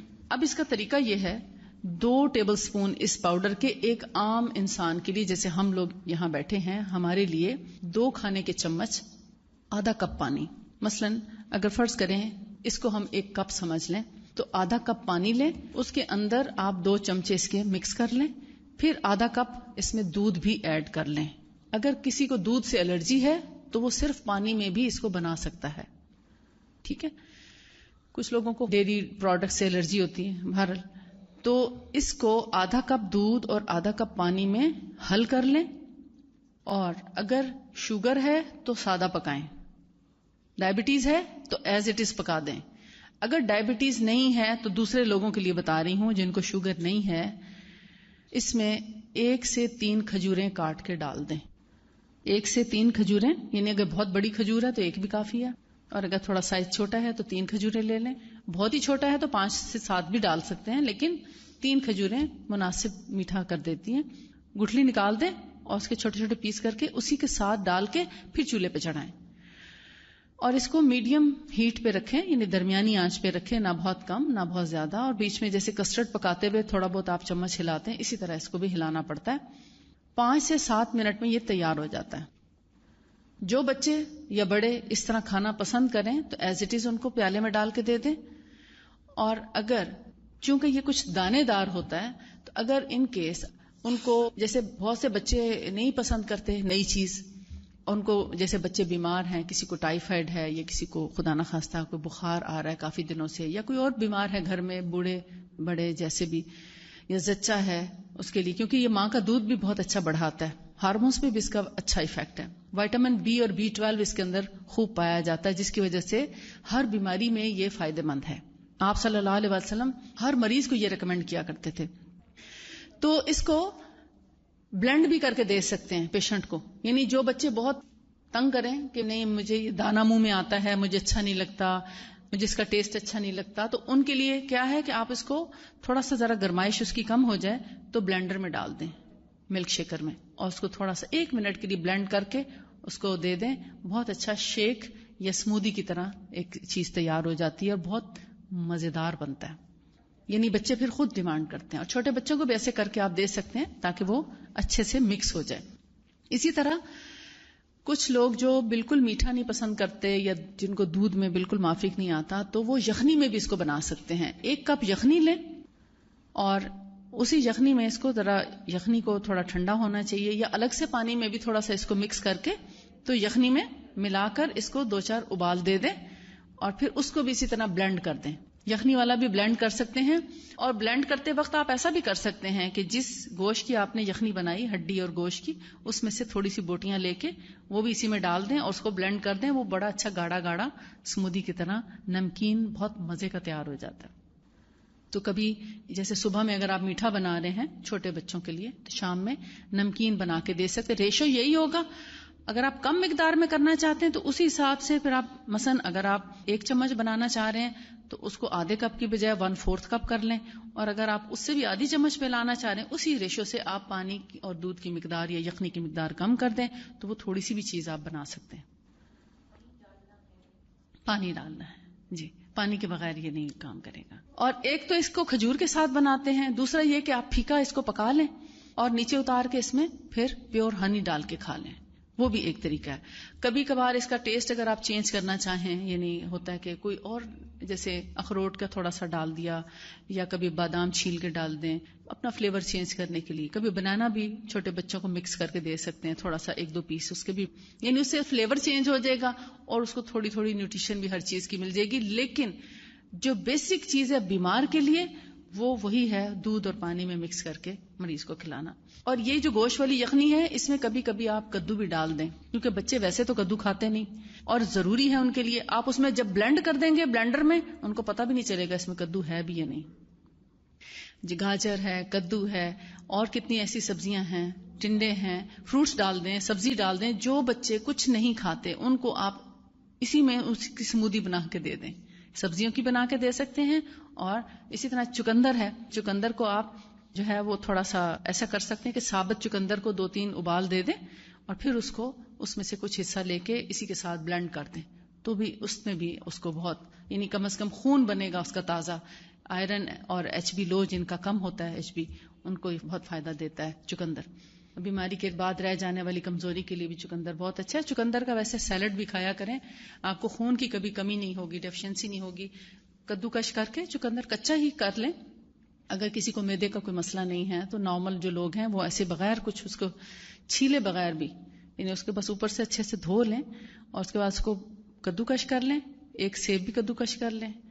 ان دونوں کو مکس کر کے، اگر کسی کو کھٹے سے الرجی ہے، جیسے گلا، کوئی لوگ لیمو نہیں لے سکتے، ونیگر نہیں لے سکتے، تو کچھ بھی نہ ڈالیں، ایسے ہی کھا لیں. اور اگر لیمو سے الرجی نہیں ہے تو ایک لیمن اوپر نچوڑ کے کھائیں. بہت مزے کا سیلڈ تیار ہوتا ہے. بہت ہی خوبصورت بھی لگتا ہے اور بہت یعنی ٹیسٹی بھی ہے اور صحت مند بھی ہے. چقندر بہت مفید چیز ہے. اب جن لوگوں کو فرض کریں کہ اوبیسٹی تو ہے مگر وہ حد سے زیادہ ہو گئی ہے اور وہ اپنا ویٹ ریڈیوس کرنا چاہتے ہیں لیکن کوئی دوا کام نہیں کر رہی، تو یہ بغیر کسی دوا کے انہی مسنون چیزوں سے بنایا ہوا سلم فٹ ہے، سلمنگ فارمولا ہے. اس کے اندر جیسے سنا مکھی اور ونیگر بھی ہے اور فینوگریک سیڈز بھی ہیں اور 3-4 چیزیں اس کے اندر ڈال کے اس کو تیار کیا گیا ہے. یہ آپ کا بہت آسانی سے اور بغیر کسی سائیڈ ایفیکٹ کے، بغیر کسی تکلیف کے، بہت یعنی کوئکلی ویٹ ریڈیوس کر سکتا ہے. اس کے جو انسٹرکشنز ہیں اس کے پیچھے لکھی ہوئی ہیں، اور اس میں صرف ایک چیز ہم بھول گئے لکھنا، وہ ہے وارم واٹر. یعنی ٹھنڈا پانی نہیں ہونا چاہیے، ذرا نیم گرم پانی ہونا چاہیے، کیونکہ ٹھنڈی چیز جو ہے وہ آپ کے جسم میں جمتی ہے، نکلتی نہیں. تو اگر گرم ہوگا تو یہ اچھے سے آپ کی آنتیں، خون وغیرہ صاف کر کے سب سے پہلے آپ کو افیکٹ نظر آئے گا پیٹ پہ، اور پھر آپ کی اسی طرح باقی باڈی جو ہے وہ نارمل ہونا شروع ہو جائے گی. تو جتنا آپ ریڈیوس کرنا چاہیں آپ اس سے کر سکتے ہیں.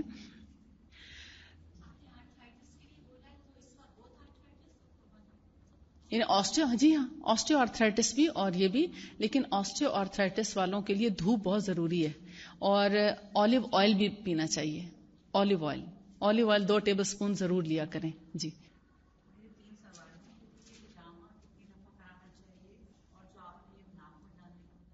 ہجامہ کا یہ ہے کہ ہجامہ ڈپینڈ کرتا ہے کہ آپ کا پرابلم کیا ہے. اور یعنی اگر فرض کریں کہ سر میں درد ہے تو وہ 1 سے 3 دفعہ میں ہجامہ سے سر درد ٹھیک ہو جاتا ہے. کسی کو صرف 1 دفعہ میں بھی ٹھیک ہو جاتا ہے، لیکن کسی کو سائنوسائٹس ہے تو سائنوسائٹس والوں کو فیس پہ بھی کرانا پڑتا ہے ہجامہ. یعنی فیس پہ جب تک نہیں کرائیں گے سائنس نہیں جاتا. تو ہر سر درد کے پیچھے کوئی وجہ ہوتی ہے، اس وجہ کو تلاش کرنا چاہیے، اس کے اکارڈنگلی ہجامہ کرنا ہے. کسی کو سٹریس کی وجہ سے سر درد ہوتا ہے تو پھر یہ ایریاز میں بھی ہجامہ ہوتا ہے. اور سننا پوائنٹ ساتھ میں ضرور ہے. 1 سے 3 دفعہ سر درد کا. آرتھرائٹس کے مریض کے ہر جوڑ پہ کپس لگتے ہیں، ہر جوڑ پہ، تو وہ تقریباً 22-23 کپ ایک وقت میں لگ جاتے ہیں. اور آرتھرائٹس کا جو مرض ہے وہ 9 سے 11 دفعہ ہجامہ کرانے میں جاتا ہے. اس کو منتھلی بیسس پہ بھی کرا سکتے ہیں اور یعنی ہر مہینے بھی کرا سکتے ہیں. اور اگر آپ نے 1 دفعہ فرض کریں کرایا ہے، مثال کے طور پر آپ صرف جسٹ سننا پوائنٹس کرا رہے ہیں یا آپ جنرل ہجامہ کرا رہے ہیں دیکھنے کے لیے کہ ڈر لگتا ہے پتہ نہیں کیا ہوگا، آپ کا 1 دفعہ کرانے سے جب ڈر دور ہو گیا تو آپ سیکنڈ ڈے بھی اپنا کسی اور چیز کا پراپر ہجامہ کرا سکتے ہیں. جیسے تھائرائیڈ کے لیے کراتے لوگ، تھائرائیڈ کے لیے بھی ہوتا ہے. تھائرائیڈ کے لیے بھی 7 سے 9 دفعہ ہجامہ ہے، کیونکہ یہ بہت ڈیپتھ میں جانے والی یعنی کمپلیکیٹڈ پرابلمس ہیں. لیکن جیسے فروزن شولڈر ہے، شیٹک پین ہے، تو کبھی 1 دفعہ میں ٹھیک ہو جاتا ہے، کسی کا 2 دفعہ میں، یا میکسیمم 3 دفعہ. 3 دفعہ سے زیادہ نہیں کرنا پڑتا، نہ یہ فروزن شولڈر اور نہ ہی شیٹک پین اور نہ ہی بیک ایک. اگر ڈسک سلپ ہے یا اس کے اندر نرو کمپریشن ہے تو 1 سے 2 دفعہ میں ہی ٹھیک ہو جاتا ہے، بعض دفعہ 1 دفعہ میں ہی ٹھیک ہو جاتا ہے. لیکن اگر ڈسک سلپ ہے تو پراپر طریقے سے لگانا پڑتا ہے، کیونکہ کپس کی ایڈجسٹمنٹ کرنی پڑتی ہے بیک پہ اور اس جگہ کو یعنی سیٹ کرنا پڑتا ہے. اس کے لحاظ سے پھر اس کو شاید 3 دفعہ کرنا پڑے یا 5 دفعہ کرنا پڑے.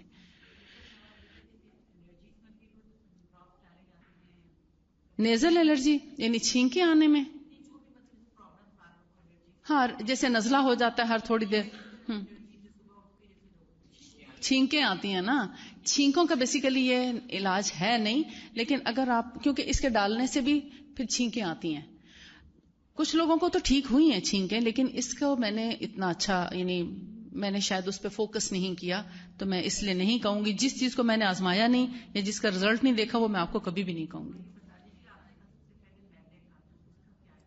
میدے کا علاج میں ایکچولی میدے کا علاج سب سے پہلے میں بتاتی ہوں جو نبی صلی اللہ علیہ وآلہ وسلم نے علاج بتایا. آپ نے فرمایا کہ میدے کے علاج کے سلسلے میں اگر کوئی میدا اپنا ٹھیک کرنا چاہتا ہے تو اس کو چاہیے وہ بھوک رکھ کے کھانا کھائے. صبح کا ناشتہ ضرور کرے اور رات کا کھانا بھی ضرور کھائے، مگر عشاء سے پہلے. اگر آپ معدے کا علاج کرنا چاہتے ہیں تو عشاء کے بعد کھانا چھوڑ دیں، چاہے وہ سردیاں ہوں یا گرمیاں، عشاء سے پہلے پہلے یعنی مغرب اور عشاء کے درمیان کھانا کھا لیں، اور کھانا بھی بھوک رکھ کے کھائیں، بہت ہلکا کھانا، رات کا اسپیشلی ہلکا کھانا کھائیں، صبح کا ناشتہ ہیوی کر سکتے ہیں. ہیوی سے مراد یہ ہے کہ کھانا وہ بھی بھوک رکھ کے ہی ہے، پیٹ بھر کے نہیں. یہ سب سے پہلا علاج ہے. اور کھانے کے فوراً بعد پانی مت پئیں تقریباً 1 گھنٹے تک، اور رات کے کھانے کے بعد پیدل چلنا ضروری ہے. عشاء کی نماز بھی کھانے کے بعد پڑھیں، اور کچھ نہ کچھ چاہے 5 منٹ کی واک کریں ضرور. یہ معدے کا علاج ہے. اگر آپ علاج پوچھ رہے ہیں تو یہ معدے کا علاج ہے. اور صبح کی سویرے، صبح بھی آپ ضرور جیسے نماز کے وقت اٹھتے ہیں تو ہلکا پھلکا ضرور کچھ نہ کچھ چلیں، آکسیجن لیں باہر کی. یہ آپ کے معدے کو فائدہ دیتا ہے. جی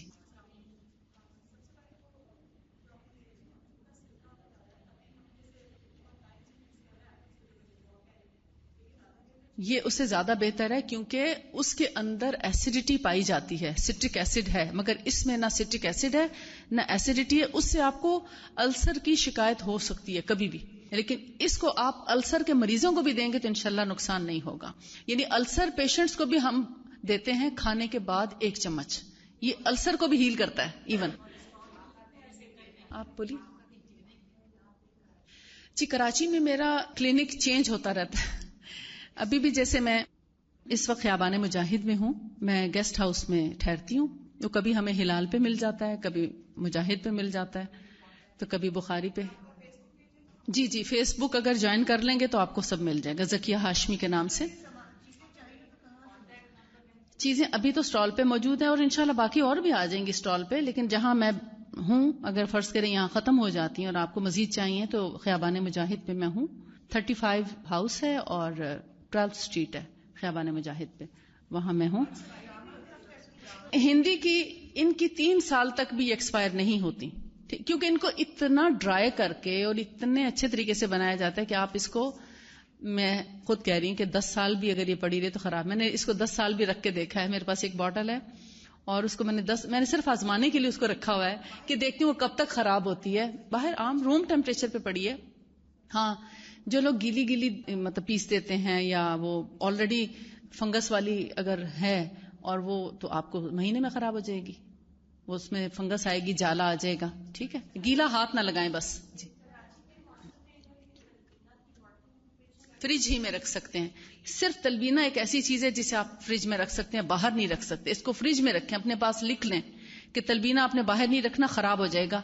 یہ 1 مہینے میں بھی خراب ہو سکتا ہے، حالانکہ اس کی 1 سال کی ایکسپائری ہے، لیکن چونکہ ڈیمپ ویدر کی وجہ سے جیسے سسری لگ جاتی ہے آٹے کو، یہ بھی خراب ہو جاتا ہے. جی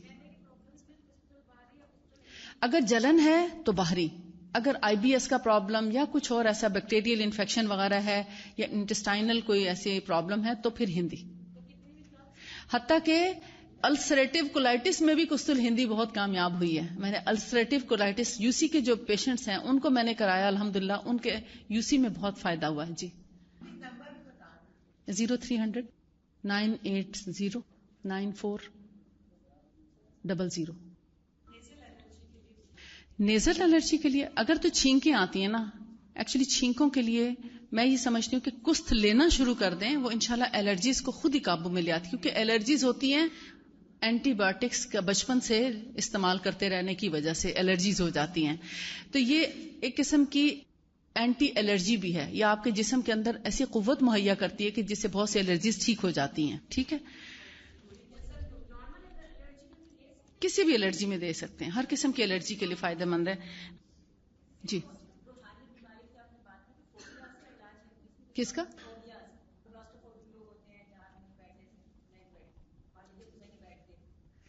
اس کا پھر دیکھیں رقیہ اور دم اور یہ چیزیں تو پھر اپنی افیکٹو ہے نا. یعنی آپ سفر پہ جانے کی دعائیں گھر سے جب نکلنے لگتے ہیں، پہلے گھر سے نکلنے کی دعا پڑھیں، 2 نفل پڑھ کے جائیں. مثال کے طور پر آپ سفر کی دعائیں پڑھیں، پھر راستے میں آپ تسبیحات اذکار کرتے جائیں. سواری پہ بیٹھنے کی دعا اس کے پہلے گھر میں آپ پریکٹس کیا کریں. جیسے گاڑی میں بیٹھتے وقت، جب یہاں تک آئی ہیں آپ، گاڑی میں بیٹھنے کی دعا، چڑھتے وقت اللہ اکبر، بیٹھتے وقت سبحان اللہ، اور سبحان الذی سخر لنا ھذا وما كنا له، یہ دعاؤں کا اہتمام کریں.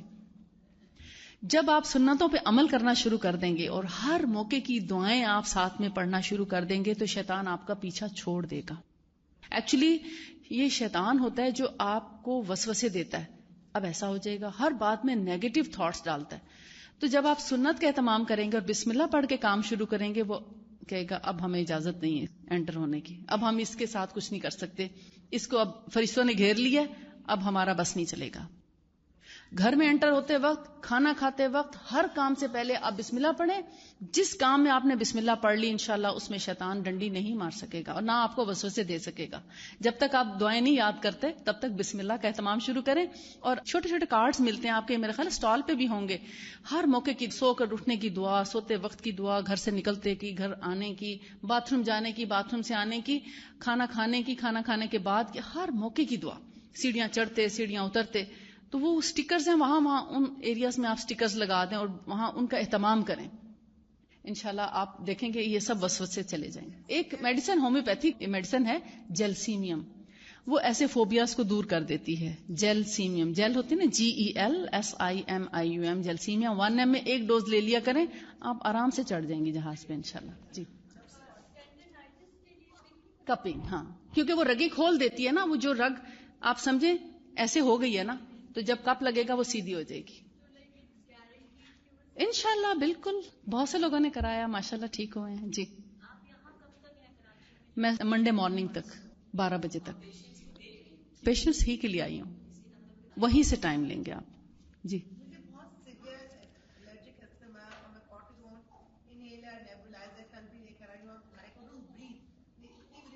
آپ اس کو پینا شروع کریں. میدے میں ایسیڈیٹی تو نہیں نا؟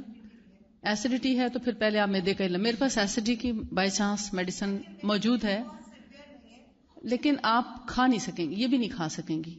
ہلکی سی بھی ہے تو یہ آپ کنٹینیو نہیں کر سکیں گی. اس کو پہلے چاہے 1 مہینے کی دوا لے لیں اور اس کے بعد پھر آپ اس کو شروع کر لیں تو انشاءاللہ آپ کا، ہاں پھر آپ کا یہ بھی سونگنا تو شروع کر سکتے ہیں آپ، کوئی حرج نہیں. ایسی جو بہت پرسنل چیزیں ہیں یا جن میں توجہ زیادہ چاہیے تو اس کے لیے کنسلٹیشن کا الگ ٹائم لے لیں. جی جی بالکل، پریونشن کے لیے سب سے اچھا میتھڈ ہے. جی 1 ٹی اسپون لیول. جی آپ پلیز.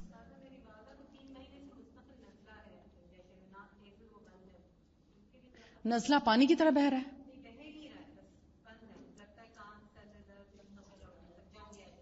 ان کو ناک میں یہ ڈالیں اور پینے کے لیے اگر معدے میں جلن نہیں تو یہ دیں، انشاءاللہ سب ریشہ صاف ہو جائے گا. نہ ناک میں رہے گا، نہ سر میں، نہ چیسٹ میں، سب صاف ہو جائے گا. جی قطن نہیں، یہ اس سے کہیں زیادہ اسٹرانگ ہے انشاءاللہ. جوڑوں کے درد کے لیے کستل ہندی ہی کافی ہے، یہی کافی ہے. جی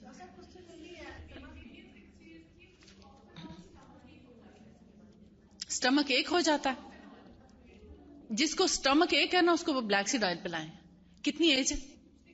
1/2 ٹی اسپون دے دیا کریں سٹمک ایک کے وقت، ایز ریکوائرڈ جب ہو. جی وہ ایک لمبا ٹاپک ہو جائے گا. سنا مکی دیتے ہیں، سنا اور سنوت نبی صلی اللہ علیہ وسلم نے فرمایا، وہ پھر لمبا ہو جائے گا. جی کسی بھی سواری پہ بیٹھنے کا جو فوبیا ہے نا وہ اس سے دور ہو. کسی بھی قسم کا جو فیئر ہے نا، fear of death who, fear of darkness who, any kind of, وہ اس سے ٹھیک ہو جاتا ہے. وہ ضروری نہیں، کان ان کے بند ہوتے ہیں جن کو سائنس ہوتا ہے یا جن کے تھوڑا بہت نزلہ رہ چکا ہو یا ہونے والا ہو، ان کے کان بند ہوتے ہیں.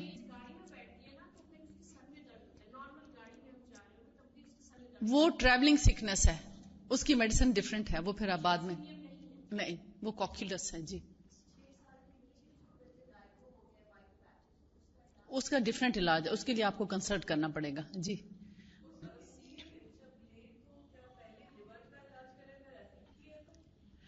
وہ آپ لیور کا علاج تو اونٹنی کے صرف دودھ سے ہی کر سکتے ہیں. ٹھیک، لیور آپ اسی سے ٹھیک کر سکتے ہیں. ایسیڈیٹی ہے تو اس کا پہلے علاج کر لیں. جی جی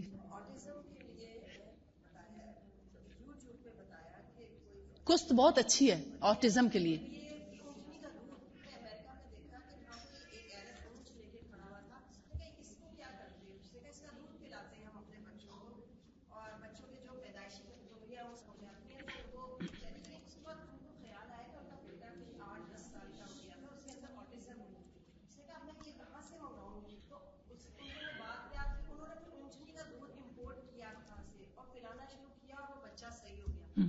اونٹنی کا دودھ بھی، اور قسط یعنی باہری ہو یا ہندی دونوں آٹزم میں بہت فائدہ مند ہے، اور اس کو بھی آپ نیٹ پہ سرچ کر سکتے ہیں. جی کس میں؟ وہ جو جلد میں ہو جاتی ہے جگہ، بریسٹ میں وہ جو لمپس بن جاتے ہیں، وہ آپ قسط الہندی پینا شروع کریں، بیکاز ایک تو ہارمونز کو بھی یہ ٹھیک کرتی ہے، دوسرا بلڈ سرکولیٹ کراتی ہے. یہ بیسیکلی ٹاکسنز ہی ہیں جو جگہ جگہ جمع ہو جاتے ہیں، تو یہ کسی جگہ میں کچھ جمع رہنے نہیں دیتی جسم میں. بیسیکلی اس کی لاجک ہی یہی ہے، اس کی پراپرٹی ہی یہی ہے کہ جسم میں کچھ جمع نہیں ہونے دیتی. پانی میں ملا کے نہیں، اونٹنی کے دودھ کا پاؤڈر کبھی مت لیجیے گا. اس دھوکے میں نہ آنا، اس دھوکے میں نہیں آنا. نہیں، فریش جو چیز جس طریقے سے بتائی گئی ہے اس کو چینج مت کریں. جنہوں نے سنت کو بدلا انہوں نے دیکھیں نقصان اٹھایا. مل جاتا ہے، اونٹ لینا کوئی مشکل بات ہے، کسی غریب کو ہی لے کے مطلب جیسے مل کے دے دیں اور فائدہ اٹھائیں. میں کہتی ہوں لوگوں نے امریکہ میں بھی اونٹنی ڈھونڈ لی تھی جی، ان کو بتایا اور ماشاءاللہ فائدہ اٹھایا انہوں نے. جی ہندی پلائیں جی، لیول ٹی اسپون پانی میں ایک دفعہ کافی نہیں. ڈپینڈ کرتا ہے کہ آپ کا کتنے عرصے میں ٹھیک ہوتا ہے. 1 منتھ لے کے 5 دن کے لیے چھوڑ دیں. ہاں 5 دن کے لیے چھوڑیں، پھر دوبارہ سے 1 منتھ لیں، پھر 5 دن کے لیے چھوڑیں، پھر دوبارہ سے لیں، تو جب تک کہ وہ کلیئر نہ ہو جائے. آئی سائٹ کے لیے تو سب سے بڑا علاج آپ کو بتاؤں بھی، جو بی بی سی نے بھی بلکہ بتایا کہ جب ہم سجدہ کرتے ہیں تو سجدہ کرتے وقت اپنی آنکھوں کو کھلا رکھیں. حالانکہ سنت میں بھی یہی ہے طریقہ کہ سجدے میں آنکھیں بند نہ کریں. آنکھیں کھلا رکھنے سے وہ اتنا کلوز ویژن ہو جاتا ہے اس کا، اور پورا پریشر آتا ہے، اور ایک قسم کی ایکسرسائز ہو رہی ہوتی ہے ہماری آنکھوں کی. اور جب آنکھیں کھلا رکھتے ہیں اور پھر انہی کھلی آنکھوں کے ساتھ جب ہم اٹھتے ہیں اور سجدے کی جگہ پہ جب فوکس رہتے ہیں، ان لوگوں کو فائدہ ہوتا ہے جو ادھر ادھر آنکھیں نہیں گھماتے. سجدے کی جگہ پہ مسلسل دیکھنا، رکوع میں، سجدے میں، قیام میں، اسی ایک پوائنٹ پہ دیکھتے رہنا آنکھوں کی سب سے بڑی ایکسرسائز ہے. ابھی یہ لیٹسٹ ریسرچ آئی ہے، اور کہتے ہیں کہ جتنی ریڈیشن ہے ایئر میں مختلف جگہوں پہ، سیل فونز پہ آپ لگے ہوئے ہیں، کمپیوٹرز پہ کام کر رہے ہیں، مائکرو ویو یوز کرتے ہیں، اور نہ جانے کیا کیا کچھ، ٹی وی وغیرہ ہے، ان سب کی، ایون کہ اے سی وغیرہ بھی، جتنی بھی ریڈیشن ہے، اور اب تو اے سی میں جو وائی فائی کے ساتھ وہ انہوں نے نکال دیا وہ اور بھی زیادہ ڈینجرس، تو وہ ساری کی ساری ریڈیشن ہمارے سجدے میں زمین کھا جاتی ہے. اللہ نے کیسے مسلمانوں کو محفوظ کیا کہ ٹیکنالوجی تو سب نے استعمال کرنی تھی. اب جب ہم سجدے میں سر رکھتے ہیں اور جتنا اچھا سجدہ کریں گے پراپر طریقے سے کہ ناک بھی ہمارا لگا ہے، ماتھا بھی لگا ہے، تو وہ تمام ریڈیشن زمین لے لیتی ہے، ہم ارتھ ہو جاتے ہیں. اور کہتے ہیں کہ اگر دن میں 1 سے 2 بار، بی بی سی کا جو تھا کچھ دن پہلے کا، کہ 1 سے 2 بار اگر ہم سر زمین پہ صبح شام ٹیک دیں تو ساری ریڈیشن اس میں چلی جائے. اور اگر ہم 5 ٹائم نمازیں پڑھیں نا تو آلموسٹ کم از کم 92 سجدے ہمارے ہو جاتے ہیں. تو کیسے ہمارے اندر ریڈیشن رہے گی اگر ہم پراپر سجدہ کریں تو. یورک ایسڈ کے لیے یہی ہے، ونیگر اور تلبینہ، یہ یورک ایسڈ کو بھی فائدہ دیتا ہے. جی جب تک کہ آپ ہو سکتا ہے 3 مہینے کرنا پڑے، تو جن کے پاس ہے ان سے لے لیجئے، ٹھیک ہے. جی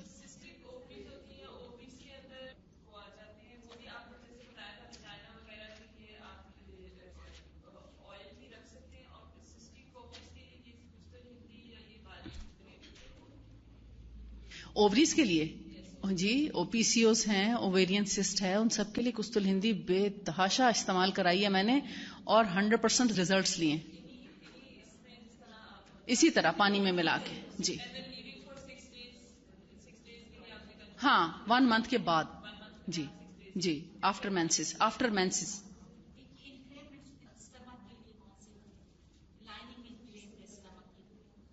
اسٹمک کی لائننگ انفلیم تو قسط البحری لیں. جی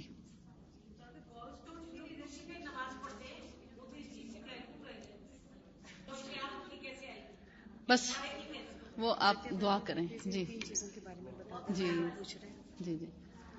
جی آپ دعا کریں. بہت سے لوگ واپس آئے ہیں انشاءاللہ. آپ ہجامہ کرائیں، ہو سکتا ہے آپ ہجامہ سے واپس، بہت سے لوگ ہجامہ کرا کے کرسی سے سجدے پہ آ گئے ہیں ماشاءاللہ. اچھا یہ دیکھیے 2-3 چیزیں رہ گئی تھی، میں ان کا بتا دیتی ہوں آپ کو. یہ دیکھیں ایک چیز ہے جسے اجوا پاؤڈر سے تیار کیا جاتا ہے. اجوا کھجور ہے نا، اس کے پاس ہارٹ کیئر کا نام ہم نے دیا ہے. جن لوگوں کے ہارٹ کے والو کا پرابلم ہو جائے یا ان کو سٹنٹ بتائیں ڈاکٹر، تو ان کو ہارٹ کیئر جو ہے اس کا میں طریقہ آپ کو بتاتی ہوں. روزانہ 1 چائے کا چمچہ فل استعمال کرنا چاہیے.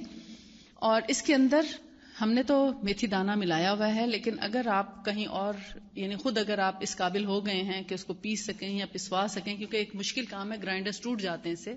لوگوں نے کافی گرائنڈر جلائے اور اس کے باوجود یہ اجوا کی گٹھلی نہیں پستی. لیکن یہ ضروری ہے کہ گٹھلی اجوا ہی کی ہو.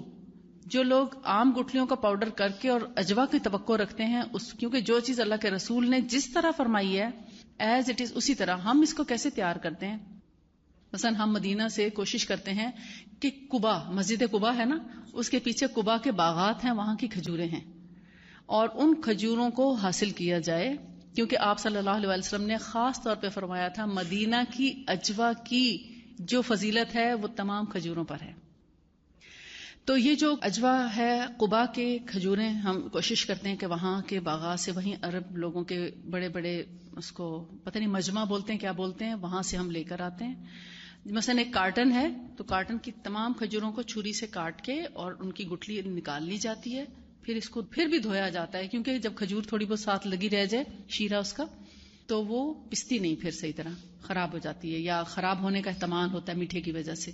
دھونے کے بعد پھر ان کو ڈرائی کرتے ہیں، پھر ان کو توڑواتے ہیں، پھر ان کی پسائی کراتے ہیں. خاص مشینیں ہوتی ہیں جس کی گرائنڈنگ کرتی ہیں، اور اس کو بہت ڈرائی ہونا چاہیے ورنہ یہ خراب بھی ہو جاتا ہے. پھر اس پاؤڈر کے اندر ایک خاص لیول میں میتھی دانہ بھی مکس کیا جاتا ہے گرائنڈ کر کے. اب اگر فرض کریں میتھی دانہ مکس نہیں ہے تو آپ 1 چمچ اجوا پاؤڈر، دل کے مریضوں کا علاج ہے یہ، جن کو ہارٹ کا کوئی بھی ایشو ہے، سانس پھولنا شروع ہو گیا ہے، چند قدم چلتے ہیں تو اس میں تکلیف شروع ہو جاتی ہے، سانس پھولتا ہے، چیسٹ میں درد شروع ہو جاتا ہے، یا کچھ لوگوں کو آپ نے دیکھا ہوگا گلے میں تکلیف ہونے لگتی ہے، گلا پکڑا جاتا ہے. یہ بھی بیسیکلی ہارٹ کا پرابلم ہوتا ہے اور ہارٹ اٹیک قریب ہوتا ہے، لیکن سمجھ نہیں آتی. ایسے پیشنٹس کو فوری طور پہ کیئر کی ضرورت ہوتی ہے. تو یہ پلانا شروع کریں. 1 ٹی اسپون فل، 1 کپ خوب ابلتا گرم پانی لے کے اس کو پیالی میں ڈالیں اور اس کی 1 ٹی اسپون اس میں ڈال دیں. پھر 1 چٹکی، آپ میتھی دانہ تھوڑا سا گرائنڈ کر کے رکھ لیں، وہ تو پس جاتا ہے آرام سے، اس میں سے 1 چٹکی لے کے وہ بھی اس کی پیالی میں ڈال دیں.